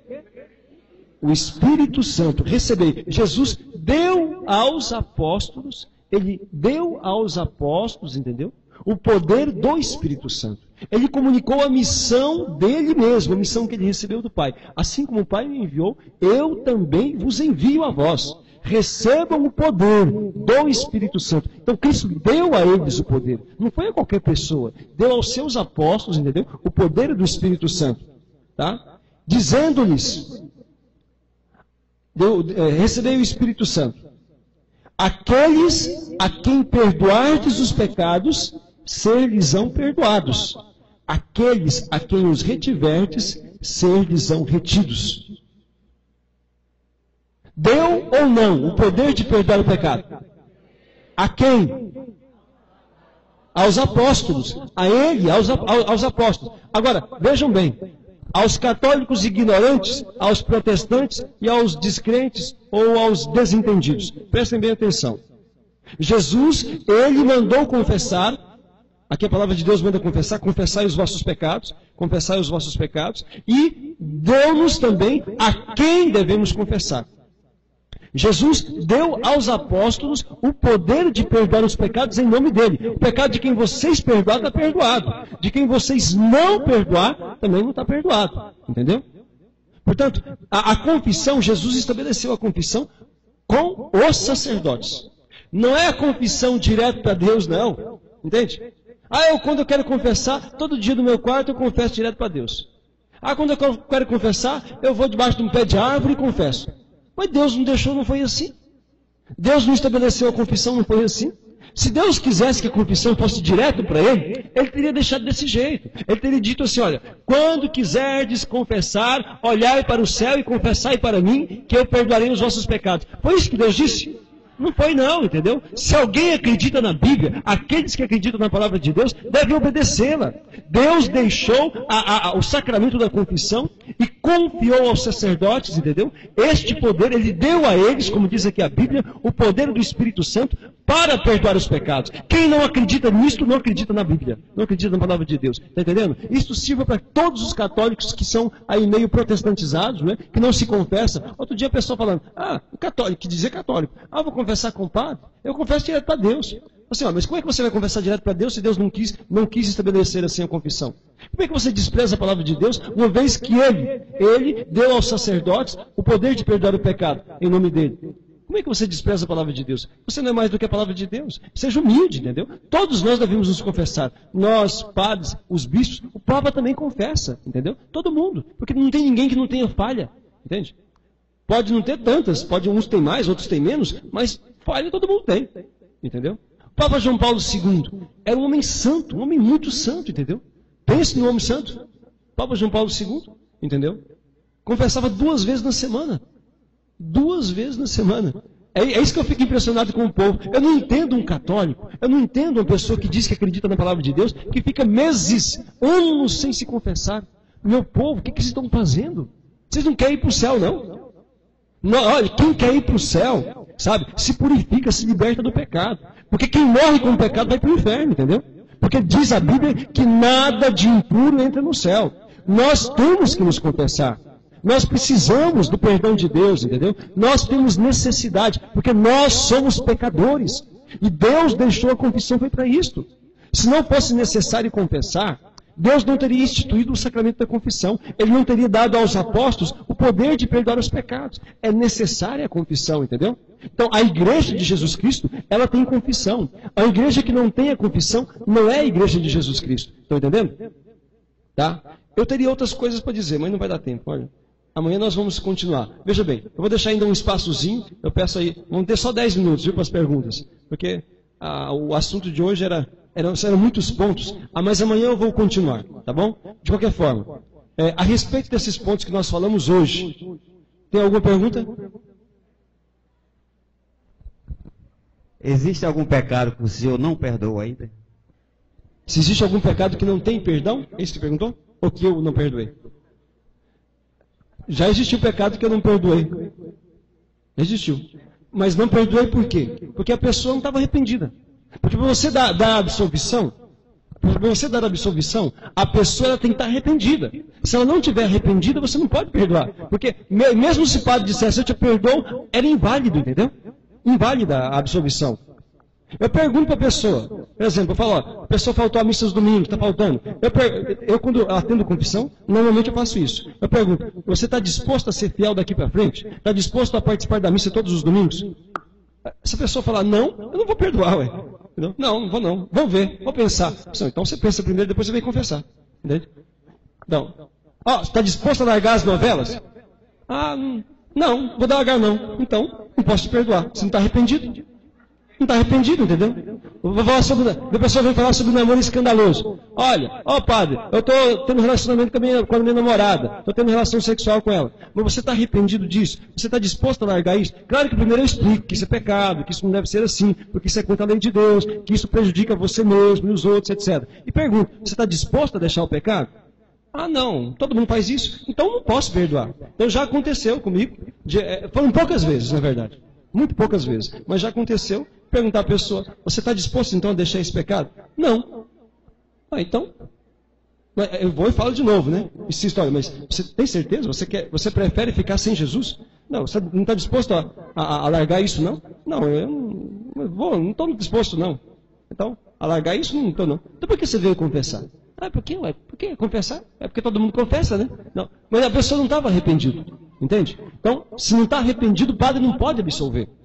E se ele absolver, é inválido, não vale nada. Entende? Não adianta. Uma pessoa que não esteja arrependida dos pecados, não adianta vir confessar. Não adianta vir confessar. A pessoa, ela tem que ao menos, ela pode até não ter aquela contrição perfeita. Ela pode até não ter aquela dor total por ter pecado, etc. Mas ela tem que ter ao menos a intenção de largar o pecado. Ela tem que ter ao menos a intenção. Ela pode ser fraca. Ela pode se... por exemplo, vou dar um exemplo aqui. A pessoa embriagou. Bebeu. Embriagar é um pecado grave. Entendeu? É um pecado grave, um pecado mortal. Por isso que eu falo, não frequentem boteco. E se tiver donos de boteco, tem que largar. Entendeu? Tem que vender o boteco, fazer uma lanchonete, fazer um mercadinho, mas não pode vender cachaça. O vendedor de cachaça é igual o traficante de droga. É a mesma coisa. Diferença nenhuma. Entendeu? Mesma coisa. Ganha a vida às custas do vício do outro. É pecado mortal isso. Não pode comungar quem toca boteco. Pode. É coisa séria isso. Entendeu? Pode comungar não. Tem que largar isso. Está entendendo? Então, a pessoa embriagou. Vamos dar aqui um exemplo. Embriagou. Ele tem uma... Atenção. A pessoa embriagou. Então, diz a Bíblia que os bêbados não entrarão no reino de Deus. Diz aqui em São Paulo. O que acontece? Ele está arrependido de ter embriagado. Mas ele está com vontade de beber de novo. Mas só que ele está aquela luta, né? Estou com vontade de beber de novo. Estou com vontade, mas ele quer largar. Mesmo que ele não tenha todo arrependimento, mas ele queira largar. Ele sabe que foi errado e faz um propósito. Eu vou me esforçar então. Eu não vou mais no boteco. Eu vou me esforçar, vou lutar. Mesmo se ele caia, entendeu? Então a confissão dele foi sincera. Ele foi fraco, caiu de novo. Mas ele quis largar ali o pecado. E eu conheço pessoas, conheci pessoas, já passaram por mim, inclusive, que conseguiram largar o vício da cachaça através da confissão. Quanto mais confessava, mais se fortalecia, entendeu? Quanto mais confessava, porque ele queria largar. Era fraco, às vezes caía naquele pecado. E isso se aplica a qualquer vício. O vício da masturbação, o vício da pornografia, o vício da fofoca, o vício da preguiça. Se a pessoa, se ela se esforça, né? E junto com a confissão, Deus vai dando a graça, entendeu? A confissão não é só para o perdão do pecado, não. A confissão é para também nos ajudar a vencer aquele pecado, aquela fraqueza, aquele vício que tenha. Está entendendo? Então, já houve pecados que eu não perdoei pelo fato da pessoa não ter arrependimento. Se tivesse, não existe nenhum pecado que não tenha perdão. Todos os pecados têm perdão, desde que a pessoa arrependida queira realmente fazer o que Deus manda, né? Queira mudar de vida, tá bom? Então, olha, só aqui eu vou fechar esse raciocínio e depois ainda deixo um espaço para mais alguma pergunta. Olha, portanto, a Igreja de Cristo... Existiam outras notas que eu queria falar, mas não vai dar tempo hoje. A Igreja de Cristo, Jesus fundou a igreja, certo? Sim ou não? Essa igreja, ela tem que ser governada por quem? Que é o sucessor de Pedro. Essa igreja, ela tem que ter a Eucaristia, o verdadeiro corpo e sangue de Cristo. Sim ou não? Essa igreja tem que ter confissão.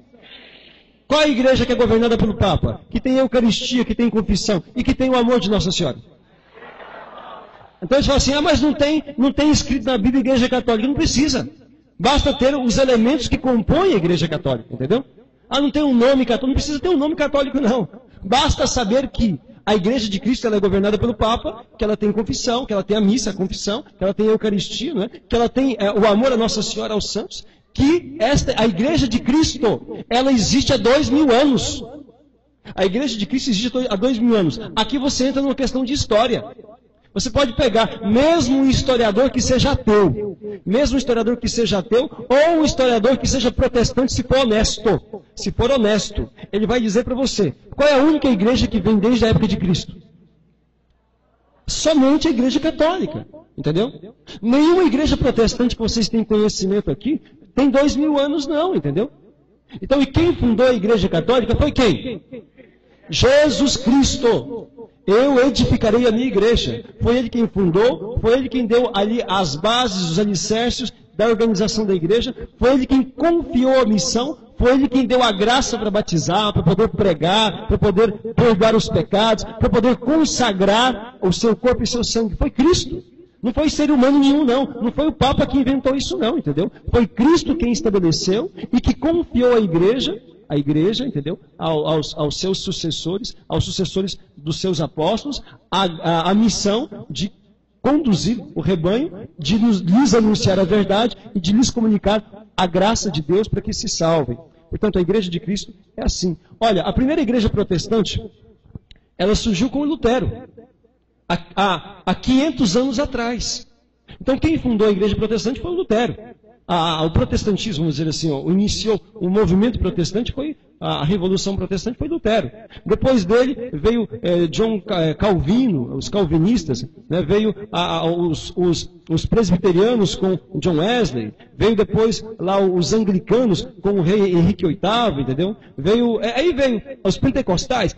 As igrejas que vocês conhecem aqui na região, a maior parte delas são pentecostais, neopentecostais até. A maior parte delas. Igual a Assembleia de Deus, Deus é Amor, Brasil para Cristo, Universal do Reino de Deus, a Igreja Quadrangular, entendeu? Então, essas igrejas, todas elas são pentecostais, ou neopentecostais. Sabe quanto tempo tem as igrejas pentecostais? Sabe quando é que foi fundada? 1910, nos Estados Unidos, por um grupo de pastores. A primeira delas foi a Assembleia de Deus.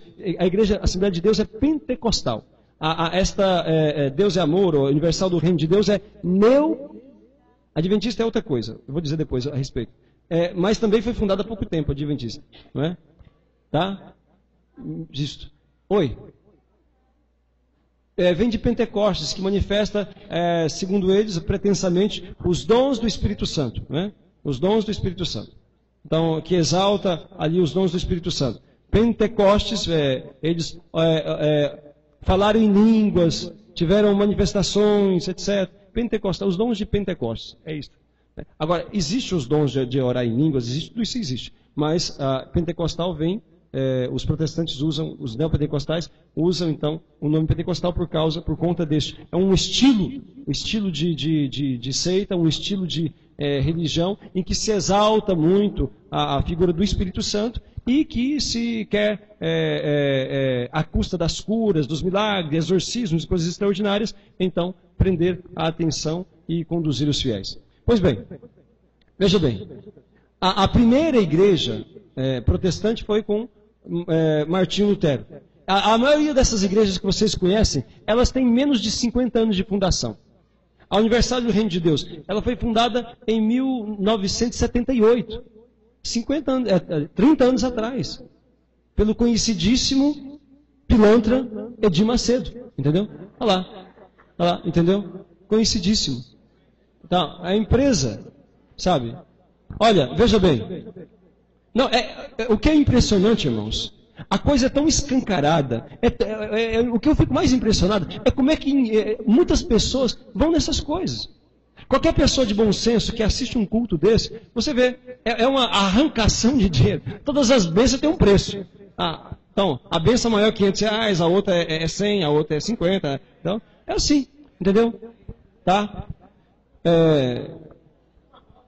O dízimo é bíblico. O dízimo é bíblico. Tem que ser pago mesmo. Mas esse negócio de ficar vendendo bênção, isso não, entendeu? Isso você vê que já não é de Deus. Mas claramente que não é de Deus, sabe? Mas e se a pessoa recebeu a bênção? Então você sabe que não é de Deus, porque a bênção de Deus não é vendida, não. Entendeu? Não é de Deus. Aí mesmo que um morto ressuscitasse, mesmo que curasse um cego, entende? Não é de Deus. Não pode ser de Deus. Se Deus confirmasse esse tipo de seita através de milagres, Deus estaria fazendo da religião um comércio. Quem é que pode imaginar uma coisa dessa? Jamais. Entendeu? E olha, é muito fácil. Prestem bem atenção. É muito fácil. Quando um protestante vem falar, sua igreja não é a igreja de Cristo, você pode escutar. Depois você pergunta assim para ele. Faz só uma pergunta para o protestante. Quem fundou a sua igreja e quando? A maior parte deles não vão saber nem falar. A maior parte deles. Por isso que você tem que saber. Você tem que ter uma listinha ali de quem fundou essas igrejas para você saber. Você vai dizer, olha, quem fundou a sua igreja foi fulano de tal no ano tal. Você sabia disso? Mas, por fim das dúvidas, vocês podem colocar tudo lá na conta de Lutero, nesse sentido, né? Só, quem iniciou esse movimento protestante foi Lutero. Foi Jesus Cristo que veio na terra fundar a igreja protestante? Não. Então não é a igreja de Cristo. Quando alguém vier convidar você para ir na igreja dele, entrar para a igreja dele, você pergunte, olha, quem fundou a sua igreja? Se ele souber, for um protestante mais ou menos instruído, ele vai dizer, foi fulano de tal no ano tal. Aí você vai responder assim, olha, então, muito obrigado. Quem fundou a minha igreja foi Jesus Cristo há 2000 anos atrás. E jamais eu vou deixar a minha igreja que Jesus fundou para seguir uma igreja que um homem inventou. Pronto, acabou a história, entendeu? Jamais. E daí você resolveu a conversa. Jamais. Eu vou deixar a igreja que Jesus Cristo fundou para seguir igreja que os homens inventaram? De maneira alguma. Mas existe um monte de católico relaxado. O problema deles, porque Cristo não é relaxado e a igreja como tal não é. Entende? Se existe um monte de católico que não vive a fé direito, inclusive padres que não vivem a fé direito, então erro é deles, porque a igreja manda viver da maneira correta. Entende? Não é pelo fato de ter um monte de católico relaxado que a igreja católica deixou de ser a igreja de Cristo, não. Entende? Não é pelo fato de ter um monte de católico infiel que a igreja de Cristo deixou de ser verdadeira, não. A igreja continua sendo única e verdadeira. Se alguém não está vivendo o que ela manda, a falha é da própria pessoa. Porque a igreja é muito clara na sua orientação, na sua doutrina, entendeu? No seu segmento. Certo? Pois bem. Fale. Certo protestante fez a pergunta, né? Então, eu disse que a minha foi Jesus, né? Ele era batista, eu disse, e a sua? Não sabia, eu disse, a sua foi Ron Smith, né, o holandês, 1810. Eu respondi algo para ele que ele não sabia, eu ensinei para ele, né? Mas é uma perguntinha, é o seguinte, e com relação ao sacramento da confissão, né, da penitência, sim. Como fica o caso daquelas pessoas que vivem em segunda união, quer dizer, já foram casados anteriormente, né, e que até têm filhos? Para receber o sacramento? Eles não podem se confessar, estão privados dessa... Pessoa que vive em segunda união, que inclusive tem filhos. Olha, é uma situação muito dolorosa, difícil. Eu sei que tem muitas pessoas boas que sofrem muito com essa situação, sabe, de segunda união, etc. O que deve fazer? Mas, olha, em primeiro lugar, nós não podemos passar por cima da verdade. Sabe, por mais que seja difícil a situação, não justifica o pecado. Entende? O que uma pessoa numa situação dessa, que descobre o caminho de Deus, porque eu sei que muitos entraram nessa situação antes de conhecer o caminho de Deus. Houve quem entrou depois, mas a maior parte, quando entrou no casamento, que deu errado, etc. Depois, quando conheceu Deus, já estava vivendo com outra pessoa, etc. Então, existem situações assim. Quem está em segunda união está vivendo de maneira contrária à lei de Deus. Então, para que ela possa receber o sacramento da confissão e da Eucaristia, que são necessários para ela se salvar, porque nada de impuro entra no céu. E quem não comunga o corpo e o sangue, Jesus falou, não entrará no reino de Deus. O que ela tem que fazer? Ela tem duas opções. Se ela não tem filhos, eu aconselho o que ela tem que fazer? Separar-se. Se não tem filhos, deve separar-se. Entendeu? É isso que tem que fazer. Porque Deus está acima de um homem.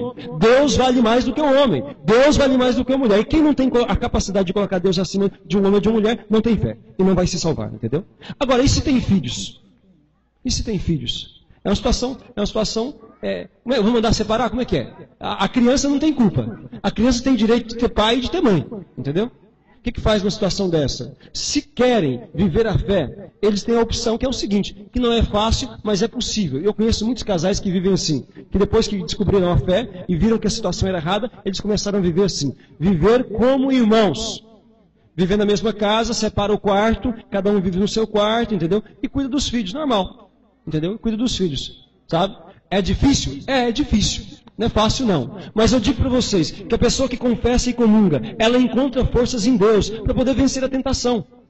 Sabe? Encontra. Eu conheço, inclusive, casais jovens, entendeu? Casais jovens, que eu dizer assim, de 40 anos, 30 e poucos anos, que vivem assim, vivem a castidade.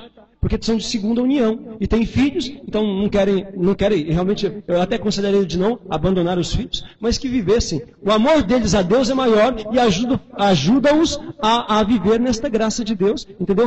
O que ele está renunciando? Ele está renunciando ao sexo. Não morre não, de viver sem sexo não. Morre não, entendeu? Não é algo que é uma condição para... Não. É possível sim. É possível viver. Deus dá a graça. Deus dá a graça, sim. Entendeu? Então, é isso que tem que ser feito. Atenção. Sobre o assunto de hoje. Primeiro. Fala. É sobre a confissão que eu queria ter uma resposta. Confissão. Fale. A gente, quando se confessa, que a gente recebe a penitência dos nossos pecados, esse pecado, ele apaga, ou quando chegar no dia final, eu vou responder por ele também? Não. Olha... Tá vendo como que é? Eu louvo a Deus por nós sermos católicos. Todo dia eu agradeço a Deus porque eu sou católico. Porque você confessou, o pecado que você arrependida, confessou, sinceramente, né, confessou, e foi perdoado, acabou, apagou, entendeu? Então, Deus passou a borracha. No dia do seu juízo universal que eu estava falando, aquele não será contado, entendeu? Está entendendo como que é importante confessar? Por isso que a pessoa que se confessa arrependido e busca, pode ter tido um monte de pecado, pode ter feito tantas besteiras, mas Deus perdoa, está perdoado. E o perdão de Deus é bem feito. Perdoa, acabou. O pecado é sepultado, aquele pecado não será contado. Você não será acusado por aquele pecado que arrependido você confessou. Entendeu? De maneira alguma. Por mais pecados e besteira que tenham feito, então, uma vez confessado com sinceridade, com arrependimento, todos os pecados estão perdoados. Entendeu? Mesmo aquele que você tenha esquecido. Se você não confessou porque esqueceu, então porque realmente não lembrou naquele momento, ou alguma coisa talvez até da infância, disso, daquilo, então, está tudo perdoado. Entendeu? Se você arrependido confessou, está tudo perdoado. Está vendo? Devemos louvar a Deus por ser católico. Onde é que tem confissão? Só na nossa igreja. Entendeu? Sim, mas o pecado está perdoado. O que existe é a pena, sim. Mas isso você vai pagar com a oração, com a penitência e com a caridade. Ou o purgatório. Né? O melhor mesmo é fazer a penitência e caridade aqui. Porque o purgatório é fogo. Sim. Mas um outro momento eu posso explicar a questão da pena e da culpa, porque hoje é mais complexo. Hoje o tempo é breve. Padre, Última pergunta. primeiro um comentário, né, que os evangélicos eles usam como um argumento a resistência, até eu diria alguns católicos, a verdade é essa, né? Utilizam como argumento para não confissão Mateus capítulo 6, versículo 5. Quando orardes, não façais como os hipócritas que gostam de orar de pé nas sinagogas. Aí o versículo 6 diz, quando orares, entra no teu quarto, fecha a porta, ora ao teu pai em segredo. E teu pai que vê num lugar oculto, recompensar-te-á. Então, é baseado, né, geralmente, nesse trecho que eles... E muitos católicos, eu já ouvi alguns entrar no católicos... quarto e fazer oração. Vou me confessar com o padre, um homem igual a mim, não sei o quê. Esse termo, esse argumento ilógico, né, que se utiliza. Mas aqui você mata esse aqui bem facilmente. Você vai dizer o seguinte, aqui Jesus está falando da oração. Exatamente. Oração, entendeu? Eu sei que muitos usam isso para falar da confissão. Mas Jesus está falando aqui da oração.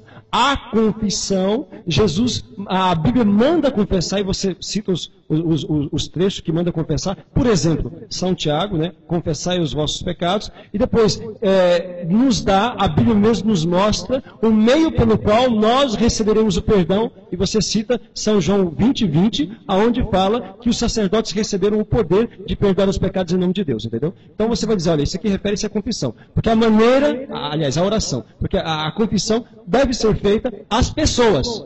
E as pessoas que receberam o poder para absolver, que foram os sacerdotes, tá bem? Exatamente, né? É a questão, o texto é claro, é orardes, né? Sim. E não confessar-te. Né? Exatamente.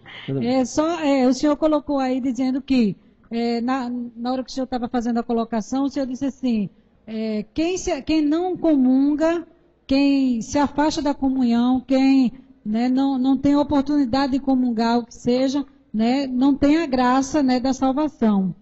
E aquelas pessoas que já comungaram e depois caíram em impedimento de comunhão?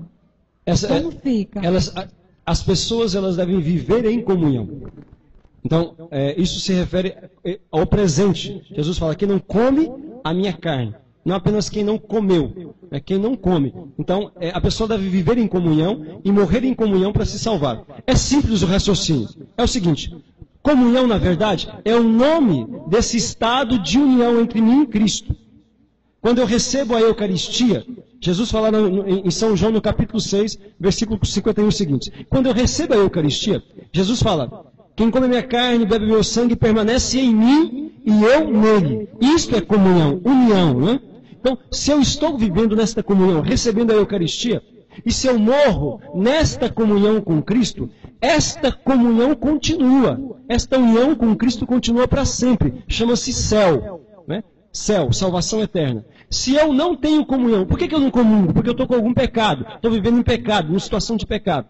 Se eu não comungo porque eu escolhi o pecado e morro separado de Deus, este estado de separação continua eternamente, chama-se inferno, entendeu? Então a pessoa precisa viver em comunhão para poder se salvar. É por isso, irmãos, olha, aqui eu quero uma atenção de vocês maior ainda. Prestem muita atenção. É por isso que a insistência, enquanto eu estiver aqui, entendeu? Ainda que seja só esse mês, né? Enquanto estiver aqui, eu vou insistir com vocês fortemente, com todas as fibras do coração.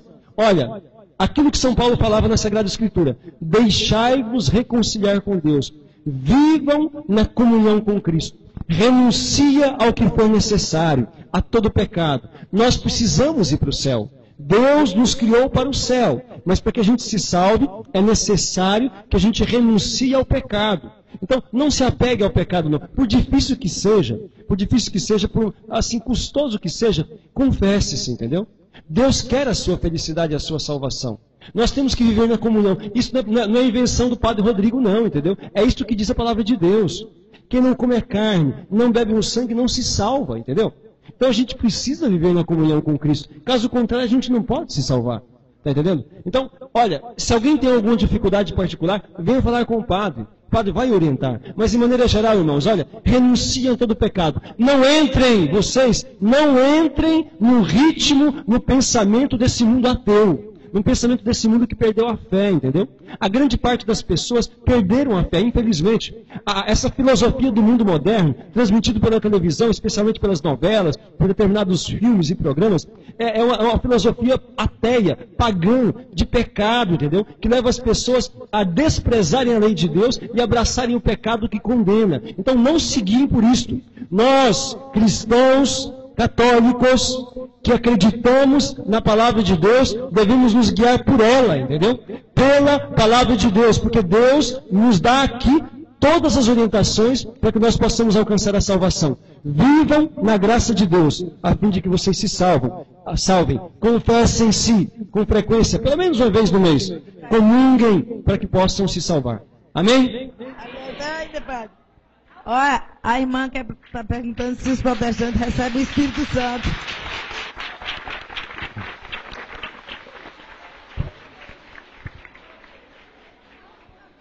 Então, pode ser amanhã? Ó, só uma coisa, eu fiquei devendo uma passagem bíblica ontem. Daquela passagem em que São Paulo fala que ele deseja libertar-se da prisão do corpo para estar com o Senhor. Eu falei em Carta aos Coríntios. Carta aos Coríntios. Anota isso aí. É de ontem, viu essa aí? Eu fiquei devendo. Carta aos Coríntios. É importante essa passagem, viu? A respeito da intercessão dos santos, que os santos estão no céu. É Carta aos Coríntios. Segunda. Carta aos Coríntios, capítulo 5, versículo 1, versículo 6, versículo 1, versículo 6,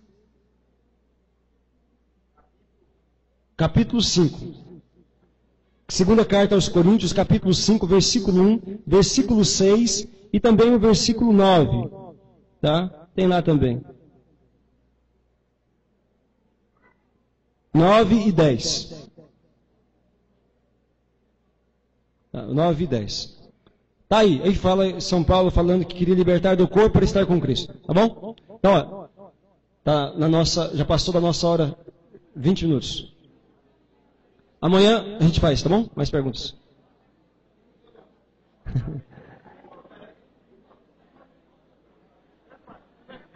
Aqui, ó, alguém perguntou por que a hóstia é redonda. A hóstia redonda é uma pergunta interessante, sim. É redonda por questão mais de prática, só isso. Uma questão de prática. Poderia ser quadrada, poderia ser em forma de pão, isso não é importante não. É redonda simplesmente por uma questão prática, é mais fácil de fabricar assim, tá bom? Vamos então rezar. Olha, amanhã, último dia do nosso curso, ninguém falte, tá bem? Amanhã eu tenho uma surpresa. Vamos ver. Uma surpresa boa.